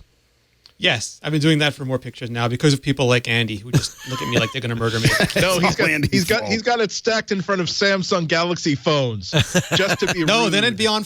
I was watching NCIS LA and they said, why did they murder that flight attendant? The other one said, maybe they brought a Samsung phone on board. And I thought, Wow. that's decidedly mainstream. Wow. Yeah. I for one, I bought the Samsung Galaxy S8 Plus. I for one feel safe enough. Oh, totally. Yeah. I mean, they can't In screw fact, up again. They it's put pressure on them. it's the least likely phone to blow up now in my entire arsenal. I like that scene from According to Garp where he watches a plane crash into the house he's touring. Say, we'll take this house. Do you know what the odds are of another plane hitting the same house? We'll be safe here. Our show today brought to you by FreshBooks. Oh man, did they save my life back when I was going up to Canada, and doing the show up there in Toronto, and I'd have to bill them and expenses, and it had to be in Canadian dollars. It was just I'd fire up Word and Excel and make those invoices, and the problem is I wouldn't make them often enough. I'd put it off, and I found out if you don't invoice people, they don't pay you. If you use FreshBooks, first of all, it's easy to make professional-looking, great invoices, and you'll get paid, on average, 11 days faster. Because not only is it easier for you to make your invoices, it's easier for your clients to pay you. They hate paying as much. Nobody likes paying bills or sending bills. But make it easy, it all gets done. It eliminates the friction. With FreshBooks payments, you can enable your clients to pay you online by credit card, no setup required. Your customer can pay straight from their invoices. You always know which invoices have been sent, viewed. Yes, you could tell if it's been viewed.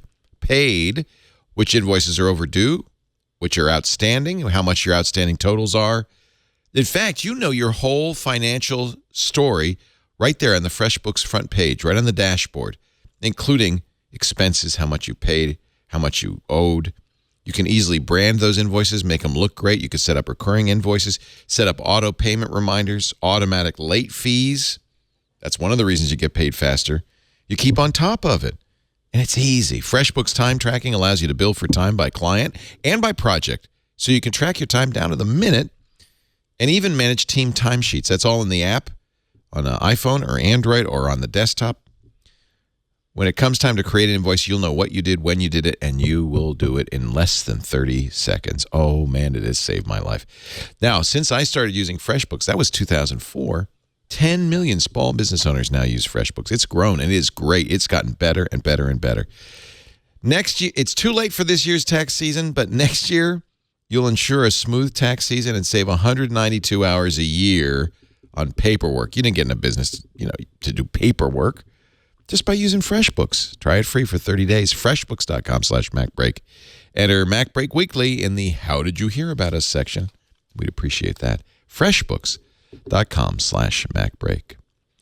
I said it was a big news week. One of the big stories of the week is a press release from Imagination Technologies, a little British company that Apple, just like ARM, ARM is a fabless chip design company, also in Britain. Apple licenses the ARM design and uses it as a foundational technology for their A processors. I didn't know this, but they've been doing since 2007, since the first iPhone, they've been doing the same thing for their GPU with Imagination. Imagination put out a press release and said, we just got a letter from Apple saying they're going to stop using us in, not right away, but the next 2 to 3 years. Their stock and they're a plunged publicly traded company. So was this I believe, is that right? 69% stock drop. Yep. Right. Wow. They're trying to be proactive. Imagination also said, interestingly, we don't think Apple can do it. They say that they're going to do clean room design and create their own GPUs that have nothing to do with ours. We don't believe it, and we're going to the negotiation table because we think Apple's going to continue to owe us license fees going forward. Might be easier just to pay them regardless. I think that's what buy them. Imagination's thinking. Now, in order to not pay them, they'd have to do a clean room design. I mean, this is hard to do. Apple has hired a lot of GPU designers. GPUs working at Apple. Yeah. So they have the people who could do it, but I mean, you'd have to prove that you did it clean room, and that may be hard to do. Why? First of all, why did Apple say we're not going to use imagination anymore? Why did they use it in the first place, and why are they not using it anymore?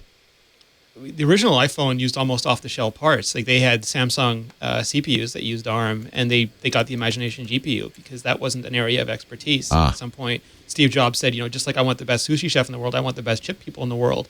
Originally to help them pick out chips to use in future iPhones, but then they might as well bring that in-house because Apple really likes to own their core technologies, and they began to realize that silicon, if they could control it, would give them a huge competitive advantage because they wouldn't sort of be stuck on anybody else's update cycle. They could do exactly what they wanted. Yeah. And since there's no profit or loss for the chip division, they just let those people run. Like we want to put on a new chip, do it. We want to add an extra core, do it. They are almost limitless, which is an amazing place for a chip design people to work, which is why I think Apple's attracted so much talent. And it gets to a point where, I joked when they started announcing like the A1, the M1, the W1, that there's a lot of letters left in the alphabet. And I really think they're working on all of them. They're working on modems. They're working on GPUs because that's the only way to get the GPU they really want.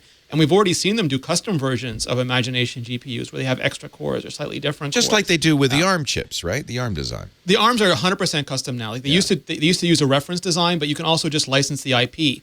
And you can also just conceivably license what's called an architecture license, which allows yes, them a reference architecture. So now it's ARM v7. It's an instruction set, basically. So they're compatible with the ARM v7 instruction set. I guess that's the license that Apple's probably going to end up with Imagination, is something like that, right?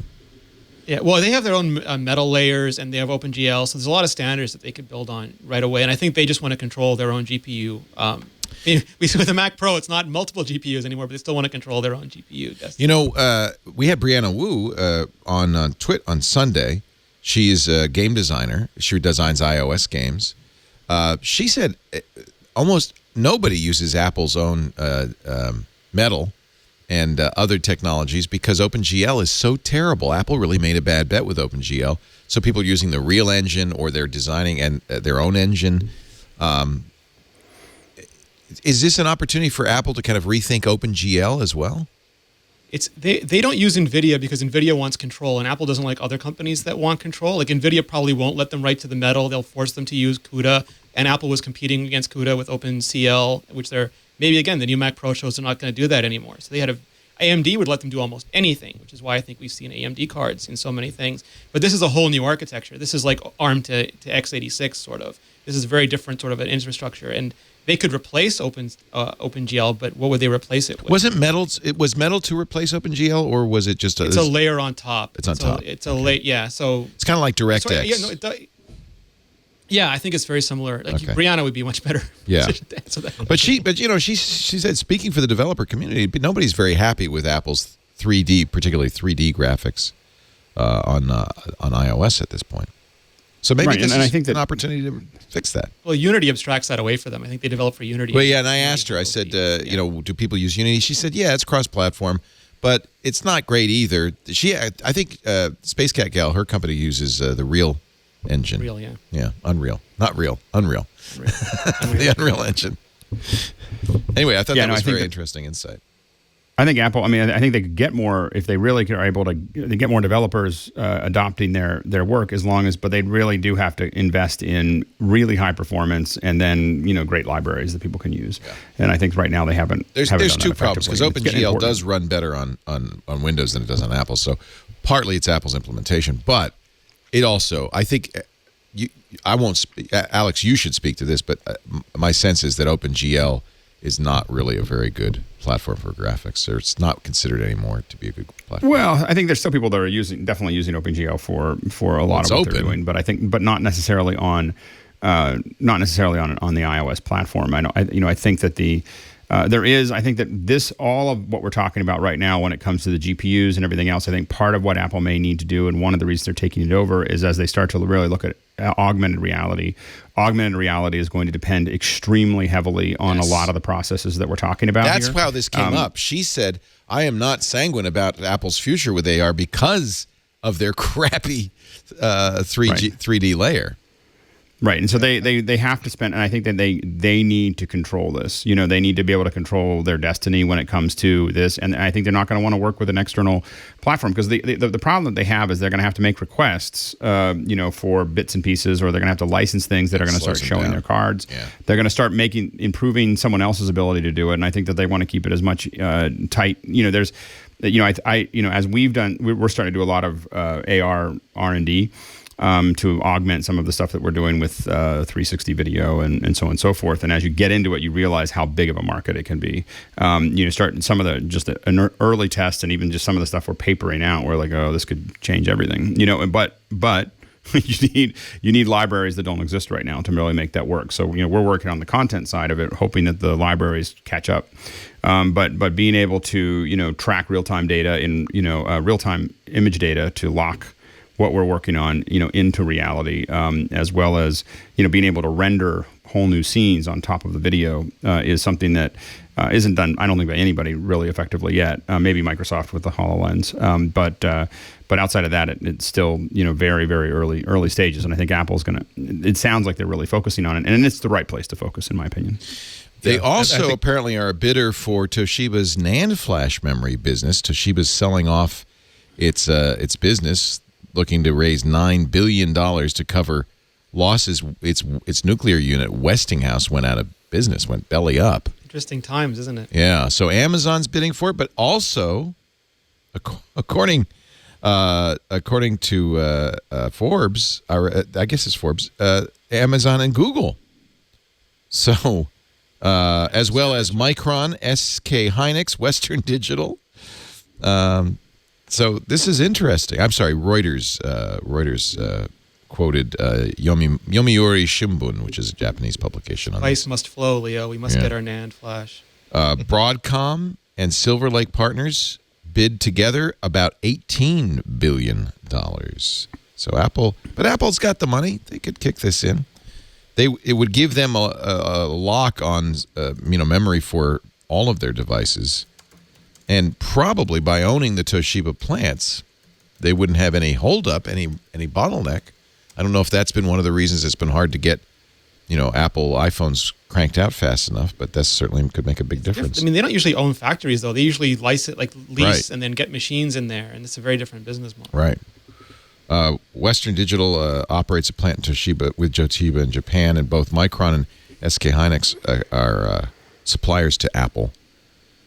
But I think if you're Apple, owning this technology, owning the production, and cutting everybody off, might look pretty good. Worth $18 billion. Are we not going to have a spring event? I think it's too late now, right? With this and with these, I mean, since they talked about this morning, and we were holding out for Macs and iPad Pros, there's very little left for an event. Yeah. But what about the 10.5-inch iPad Pro? But that's not an event. That's a product, and I think that they would hold off until they have several products to announce. WWDC? Sadness. Yeah, maybe. I mean, they've done MacBook Pros. They've done the Mac Pro. WWDC. It's not unheard of. So that would be in June. Or it could just be another massive fall event like we've had previously. Just do it all at once in the fall. Or maybe they'll bring in another 5 people. and another. Clear my skies. I'd like to volunteer the MacBreak Weekly panel for the next event. Well, remember, like a couple of years ago, it was the first iPad Pro, it was the Apple TV, it was the iPhone 6s, it was the updated Apple. I mean, it's just they've jam-packed those things on occasion. Apple has purchased Workflow, an iOS app that was kind of designed to be Automator for iOS. Of course, because it's a third-party app, it didn't have anywhere near the functionality of something like Automator. I'm excited if Apple buys it. Apple has bought it. If Apple, makes it part of the OS, this could be, maybe they shouldn't have let Sal go. This could be really cool to have some automation in iOS, right? Well, they wouldn't have let Sal go unless they knew exactly what they were doing. So don't worry about that. And like I was saying earlier before, I think that this is another feint towards how they really want iPad to have credibility in enterprise. Because if you can't script it, your enterprise means giving computers to dumb people who are only going to break it because they know more than the IT department knows about technology. So what the vice president or the regular employee needs is a button that you push to generate a report automatically and put it on the server where it needs to be, so the work group can get at it. And you can't do that just by saying, here's a printed card, here are the steps you're going to do, here's the app you need to launch for the FTP server. They need a button that you push in order to launch an automated script that the IT department has created that makes everything work exactly the way it's supposed to work. So that's why I think this the reason why they bought this solution. Just bang, lift out, plug in, you've got it. Well, and I think that we'll see this. I think we'll see this flush. Apple will give it more hooks than it had before. I think then you'll see it work on Mac OS. Then you'll see it work on HomeKit. Then you'll see it work on like all of those things are. I think that's probably the trajectory for something like this. It's now free on the App Store if you want to play with it. Yeah, I think it's also a way to sort of re-legitimize extensions on iOS. Because you basically can turn pretty much anything into an iOS extension, as opposed to the automations system that you have on iOS, which is reliant on a whole bunch of technologies that are verboten on iOS for now. So it's a good move. It's a smart move. And if you are terrified that Apple is moving towards the iPad and away from the Mac, this is a good reason to be afraid. But not after today's announcements. Not after finding that they're actually investing money in creating a new Mac Pro. Apple's ticket lottery for the Worldwide Developers Conference in June ended on Friday. Developers are starting to be notified if they've won tickets. $1,599, $1,599, the price for the ticket, and presumably, if you were notified, you've already paid for it because the deadline was last night at 5 p.m. Pacific to pay that $15.99. If they don't do a spring event, at least for us, I mean, developers are always interested in WWDC, but for the rest of us, WWDC might be very important. Yeah, they certainly have a lot to talk about. Yep. Let's see. For the first time ever, streaming music generated the majority of annual music sales. Subscription services helped revenue rise more than 11% for the U.S. music industry. So I think that's this is good news, actually. I think one of the things that's important, and Apple is showing to produce a lot more revenue for the industry than most of the other services. But I think that one of the things that's really interesting about this is that a lot of us have been talking about the fact that once streaming really took over, there was actually more money to be made than selling off, physical units. And everyone keeps on talking about how small the revenue is. Well, that was because there was only a small number of people using the subscription services. But as they go ahead, let's make sure we clarify: small revenue for the actual content creators. Yes, That's the I'm sure the labels made plenty of money. But here's the issue is that as the streaming services become more and more powerful, and as the distribution model becomes less and less needed, what I think you're really looking at, and the delta is too high between the revenue generated and what the artists are getting. I think you get into a position where the artists and the artist management do really well, and they go, why do I have a label? And we're seeing more and more artists that are moving away from having a label because they don't, the label doesn't provide much for what they're needed in the next generation of media. And so I think that as we see this revenue flow becoming larger and larger, there are a lot of advantages for the artists to move away from the labels. And I think because they're not making enough money per download. And I think that we're going to see a lot of restructuring of deals. And I think we're going to see a lot of artists more like an Annie DeFranco or Peter Gabriel or many other. Those are the first ones, the pioneers of that. But I think that we're going to see a lot more artists going kind of on their own and really taking it out because they can make, even if they have much smaller usage, when you don't have to persuade someone to sell, or to buy your product, when they simply can get a hold of your song and share the song, I think that there's a lot of advantages. I think one of the problems is that the way that we're still promoting stuff isn't enough viral, isn't enough ground up within the services, allowing people to share like you can share playlists, but finding ways that people could actually make money sharing playlists, I think, is kind of the next new thing to help generate something that is going to get people interested. I'd You've got follow lots of your DJs playlists. and so on and so forth. Yeah. But also realize that at least the way the business is right now, all these acts, they're not making money off of album sales. They're making money off of touring. So that does point to the idea that they don't really need the labels as much anymore. If they got their live act business totally separate from the label, it's more like you're making an album to promote your live act where you actually make your money. Whereas in generations ago, they used to be absolutely the reverse. You would tour in order to sell more albums. So realize that if they're making a better business, it's always going to be a better business for the labels. And there might be a crisis point when the labels have nobody that's left to sign, and the acts have absolutely no money interest in signing up for a label to begin with.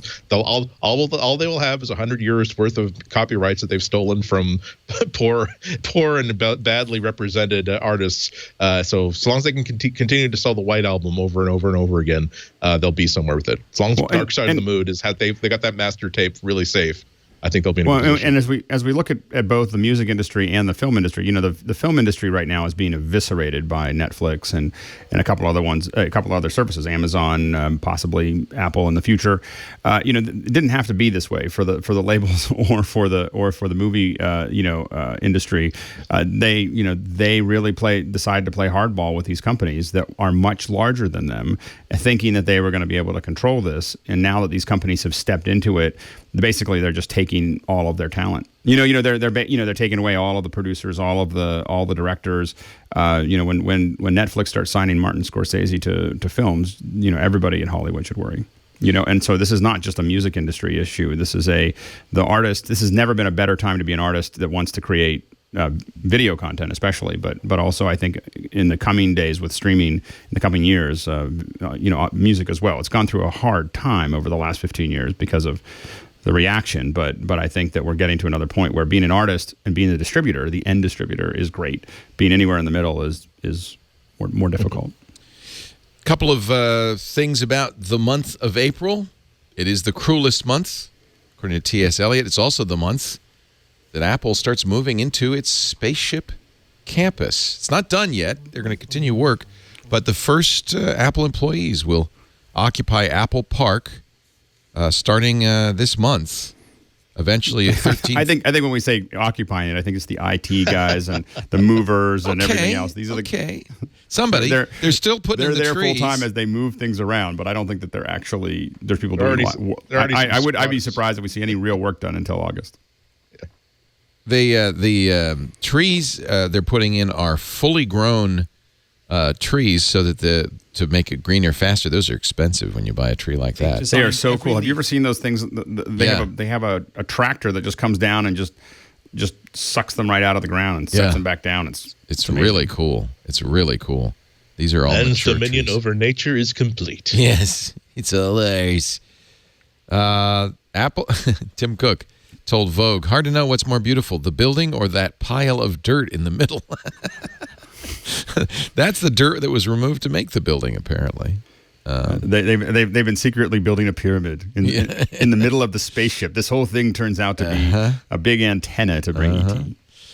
So the other big event in April, it is Autism Acceptance Month, and Apple is celebrating both in the App Store and field trips to the retail store. But there's a whole page of autism acceptance apps that are appropriate for autistic people.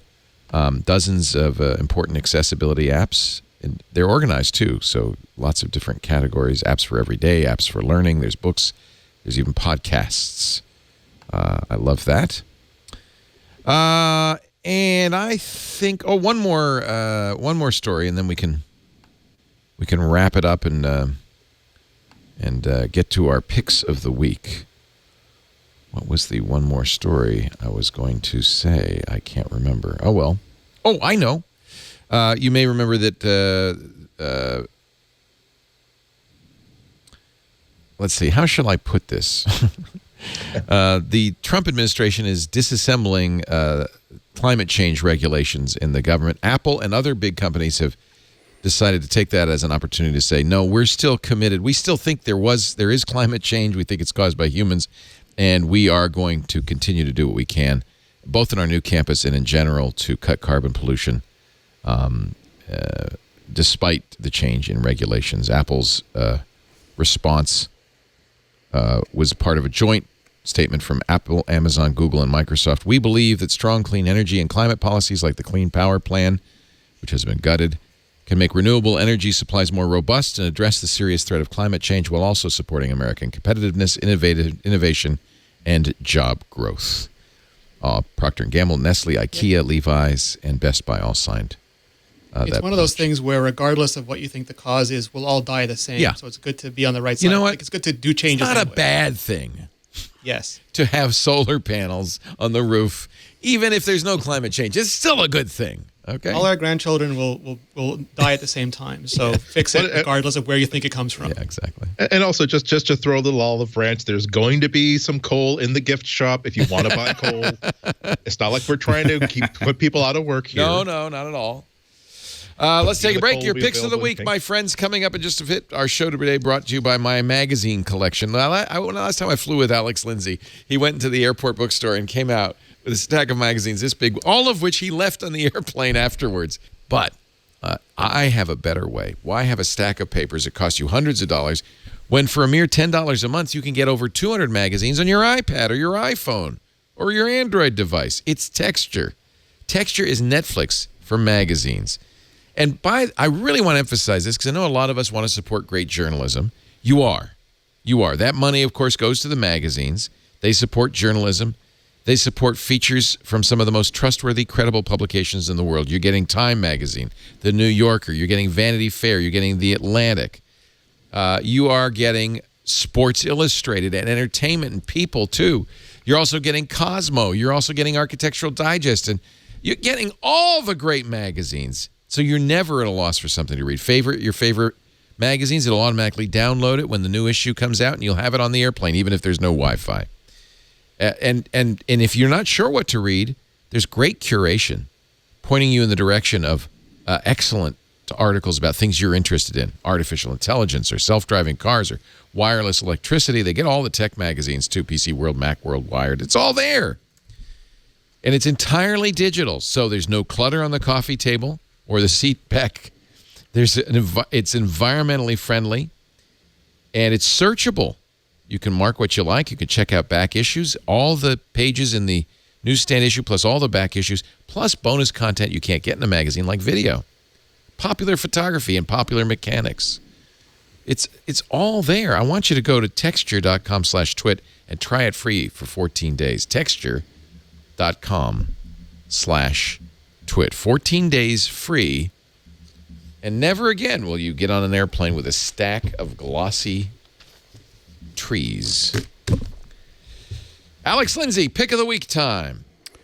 So I have been experimenting with interfaces for Skype and web and so on and so forth. And so this is one of the experiments. You're looking at it. This is what I'm interfacing with. One of the problems with getting into the web pages easily was having a webcam that I could actually, it had to be a webcam. It had to look like a webcam. Even though I wanted to use a professional camera. And so one of the things that I got recently that I've been playing with is and I have to be careful because, hold on, I'll grab the box. Hold on a second. Yeah, don't disconnect your camera. It's this one right here. Oh, I've done that. One of the machines that we were recording on was a Windows machine, and I was doing Windows Weekly, and I said, Paul, I've got an update. Should I install it? He said, no. And that was the last thing we heard from him as it rebooted. So I'm opening the other one. We have a tendency to test things with a couple copies of things. So this is the Blackmagic Web Presenter. How interesting. And so basically, so it's hardware and software. Yeah, it's just hardware. So it's just hardware. I mean, it has so basically this is what it looks like here. It's like this little box here. This happens to be a 1/3 U, and the reason that's important is they have a lot of things that are 1/3 U. They have a new switcher that is HD switcher that takes their ATEM stuff that they've already have with all the software and stuff, and it does. I think it has 8 inputs or something, STI and HDMI. It's a great little switcher that we've been testing as well. It's 2/3 U, so you can actually put this on one U. You can install this and have a switcher that you can actually, and especially if you're thinking about an industrial solution where you just need to switch between cameras. You don't need all the board and everything else. It's a great little switcher for that. So in the back, you've got SDI loop throughs, HDMI loop throughs. And just a standard IEC, it's a C13 input, and then audio input so that you can embed your audio through it.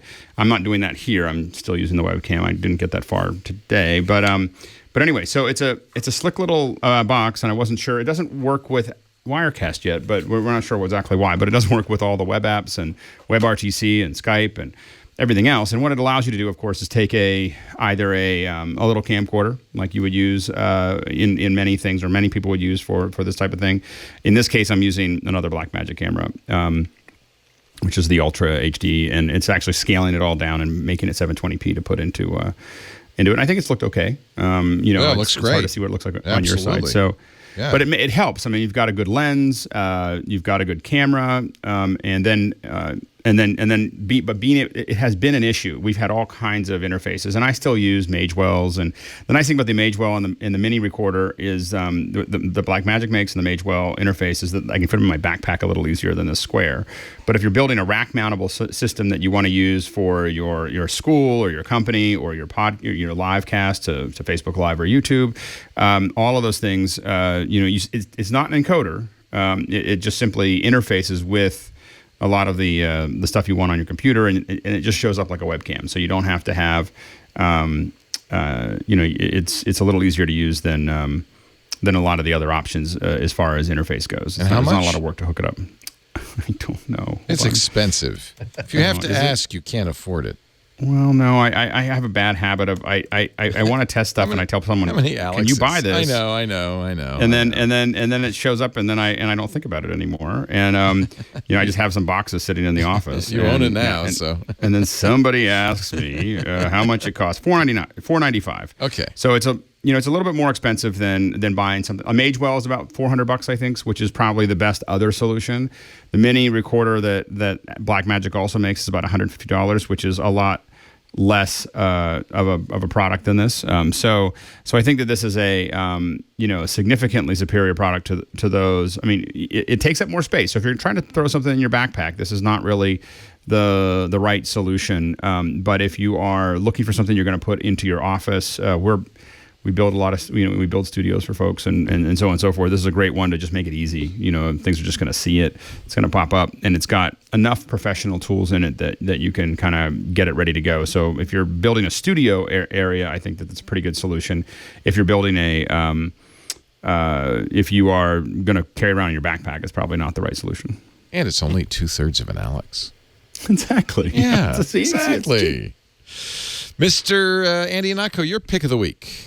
My pick is something that I've been sort of looking for a while. It's this little, and we're going to move Crane Cam 3000, the future of video podcasting. Come on, Crane Cam 3000. This is a really cool little 50-watt desktop amplifier that I can't. Okay, maybe should use the picture that I supplied because I can't bend it. I can't bend this the right way. Don't mess with it. Yeah, I'm looking for just a USB powered, really good amplifier that I could keep on my desktop next to the computer and plug a couple of nice speakers into, rather than get like a sound bar, rather than get something that's Bluetooth, rather than get something that costs $13 at Best Buy with a subwoofer. And this was exactly what I was looking for. It's made by Topping. It's the TP32EX. It costs about $110, and it's a legit 50-watt amplifier with lots of chips in it, with lots of numbers after it that if you keep Googling for, you will find lots of impressive things to talk about. I've got the TriPath TK2050 T-amp. It's operating a true Fed input stage, a wide output swing with 1 volt of the rails, allowing increase to headroom and making it ideal for audio circuits. It's basically digital audio converter is a Cirrus Logic CS4392, 140 dB, 24-bit, 192 kilohertz stereo with direct stream digital support, no linear, that sort of stuff. What you want to know is that it's a really good, clean amplifier, 50 watts, operates via by USB. So you plug it into your Mac, and it just sends the raw digital stream to the device, and they're a really good onboard digital to audio converter and amp will actually convert something that your speakers can use. I've actually got it plugged into my Realistic Minimus 77 metal speakers that I've had since college that are still damn good. They'll be even better after I use an upgrade kit that I bought off of eBay that supposedly makes them sound even better. But it gets really, really good sound through speakers. Not only that, but also good for headphone use. It also will have a regular aux input. So I've actually got my CD player plugged into it as well, so that CDs that I've bought secondhand but I haven't ripped yet, I can still play them directly without having to go through iTunes or anything like that. And of course, it's easy to find like a cheap little amp you can put in your desktop. But not only is this USB, but it's also very, very smart, where if you've got it plugged in via USB, it will turn itself on and off as the computer goes to sleep and wakes up. So it's not as though you have to keep turning it on and off to conserve power. Not that expensive. I mean, you can buy little amps like this that are based on a lot of the same chipsets for $200, $300, $400, $500. And if you go to the audio forums, you will find lots of arguments about how depends. Oh, what gauge cables are you using? Are you using isolated cables? Or are you just running it along the floor? Like, I don't know. I want it louder and I want it nice so that I can listen to like my opera recordings and it doesn't just give up and cry and go home because of all the highs and all the lows. And for $110, it was exactly what I was looking for. Really works nice. I like having blue LEDs on my desktop. I like having push buttons for volume control. That is the only maybe disadvantage, if you want to consider it that. That when you're using this as the output device, remember that it's not the Mac that's generating the audio. It's just saying, okay, great, we will send the digital stream directly to this box. You handle it, which means that the volume control is grayed out on your Mac. So now you change the volume on the device itself. It does have a remote control, so that if you want to use it from across the room, you can do that too. But it's exactly what I was looking for. It's kind of funny that I used to have my old like 500 watt Pioneer, like the big AV receiver that I bought as a gift to myself when I finished my first book and almost died over the last 3 months. I said, I've been very good. I'm buying myself a toy. And really this little $100 box kind of kicks its butt for what I wanted to use it for. So it's the topping, what would I call it? It's right here, the topping TP32EX, and really, really solved the problem for me. Available in black and brushed chrome. Nice. Skeuomorphic, but we like it. Yeah, it's actual brushed chrome, so I don't think it is skeuomorphic. It's actual brushed chrome. Oh, and it's also it's a metal case. It's really built well. Simulated brushed chrome. That'd be exactly. You have to brush it yourself. Rene, $18. Rene Ritchie, your pick of the week, sir.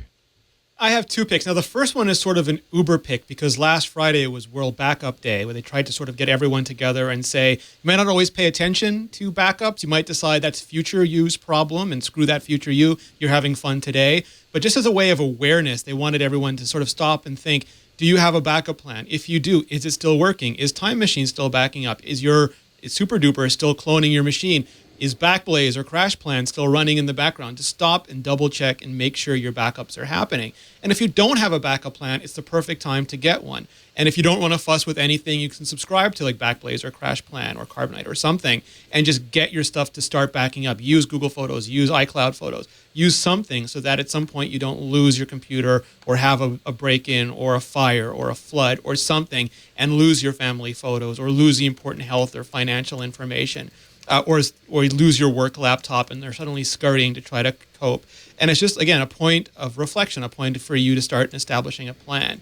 Serenity Caldwell and Lori Gill, for people who use Apple, Macs, iPhones, iPads, they put together a phenomenal ultimate guide to backing up where it goes through all of your options, when to choose encryption, when not to, whether to use online, how to do local and off-site, all those different things. So if you want links or recommendations, you can go to that. But the important thing is just back up. And sort of a side pick on this is when you go to that page, you'll notice that we've done a complete redesign for iMore, which Leo mentioned earlier. And that is live now. And I'm calling it the new iMore Yellow. It is more yellow. We wanted to make sort of a dramatic change. Yeah, so you get it's your new.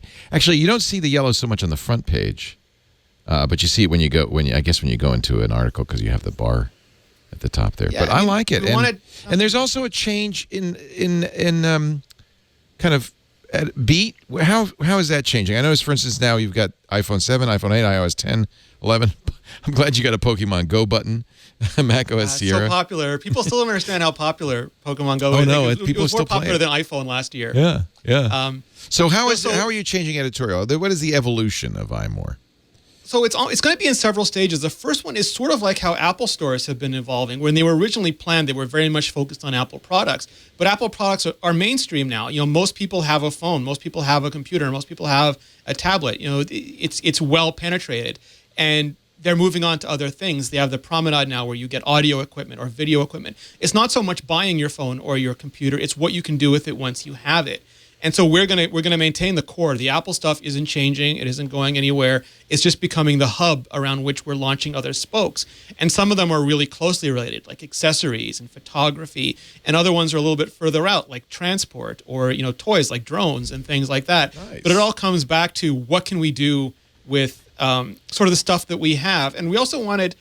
I think too often in our industry, cynicism is used as a replacement for intelligence. Like instead of a smart analysis, you get a cynical one. And we sort of like the optimistic take that you can sort of, every company will have its ups and downs, but the products we're getting, the technology we're getting across the board is fantastic now. And we want a chance to explore more of it.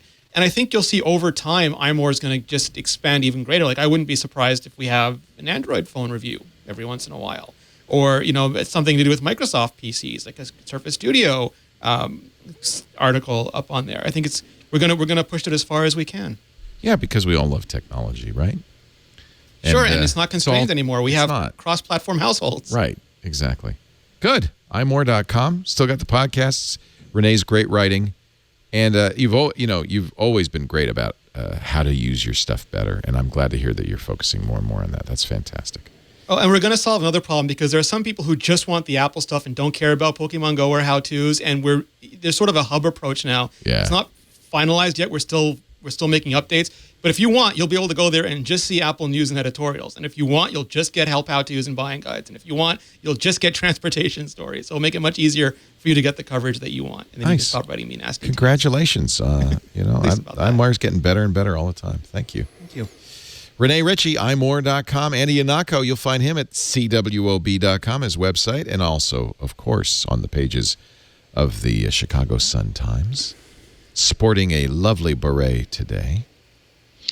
Also known as I'm having a horrible morning and I can't even comb my hair. I'm so frustrated. What are you frustrated with? About 5 minutes before I had to sit down for this podcast, I spilled a big can of paint on the floor. Oh, And I had just enough time to basically use up every piece of paper towels. And suppose 10 minutes after I say goodbye, I'm going to Home Depot to buy every solvent there is to see if I can fix the floor. I can definitely fix the floor, but that was not how I was planning to spend my 5 p.m. You mean it's been paint drying this whole time? Oh, no, I'm so sorry. No. Everything. It's basically now like I've. It's fine. I got up. I delayed long enough to get up all the paint that I could possibly get, and now there's basically you say, oh, what a lovely like rubbed finish you've put on that section of the office floor. I said, oh, thank you, but that was totally unintentional, and it'll be gone tomorrow. It's nothing that cannot be solvented away. But yes, it was. And there was a no- lot of cussing. There was a lot of. And Andy did not feel as though he was amongst God's beloved that day, let's say. And not to rub salt in the wounds, but are you going to the conference on world affairs? I don't think you are this year. Are you? Not this year, no. Yeah. Man, I've got to go to this sometime. Andy's been a regular there for many years. I will definitely go the year that you go. All right, good. Let's make a date. Next year in Boulder. Here we go. All right. Now that my son's not there. It's safe. It's safe to go back. Thank you so much. Great to see you again. Alex Lindsay, he's at the Pixel Core. If you follow him on Twitter, AlexLindsay. What does Alex Lind say?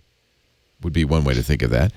You will find out what he's up to. He tweets frequently, surprise events and things like that. Nice to have you, Alex. That's pretty much all I'm up to. It was, I wherever I'm going, Oh, you're I'm trying working to find always. people. Yeah. Yeah. And so usually when I'm in new places, I try to tweet out and have a little meetup. We had a little meetup in Austin last week, and I'm trying to figure out where to where to possibly meet up next week. So we're taking a look at that, probably DC. So definitely when you follow me on Twitter, I'll say, hey, we're looking for a restaurant or we're planning to meet here, and usually trying to find other listeners that are listening, or actively looking for people that we can hire in the area when we come back. Nice. So anyway, that's what we're usually doing. I want to mention that for, I think, the first time ever, we've been nominated for a Webby Award in the People's Voice Technology category. The Triangulation Show was nominated. So that's awesome. One-on-one interview show Well I do. deserved. I love doing the show, and I'm glad to get a great little show. recognition. You can't start voting until April 20th, but don't worry, we'll be reminding you. And in the interest of full disclosure, I am a judge for this year's Webbies. I don't know if that's coincidental or not, but I am not allowed to judge this category now. So, or any category that any of our shows appear in.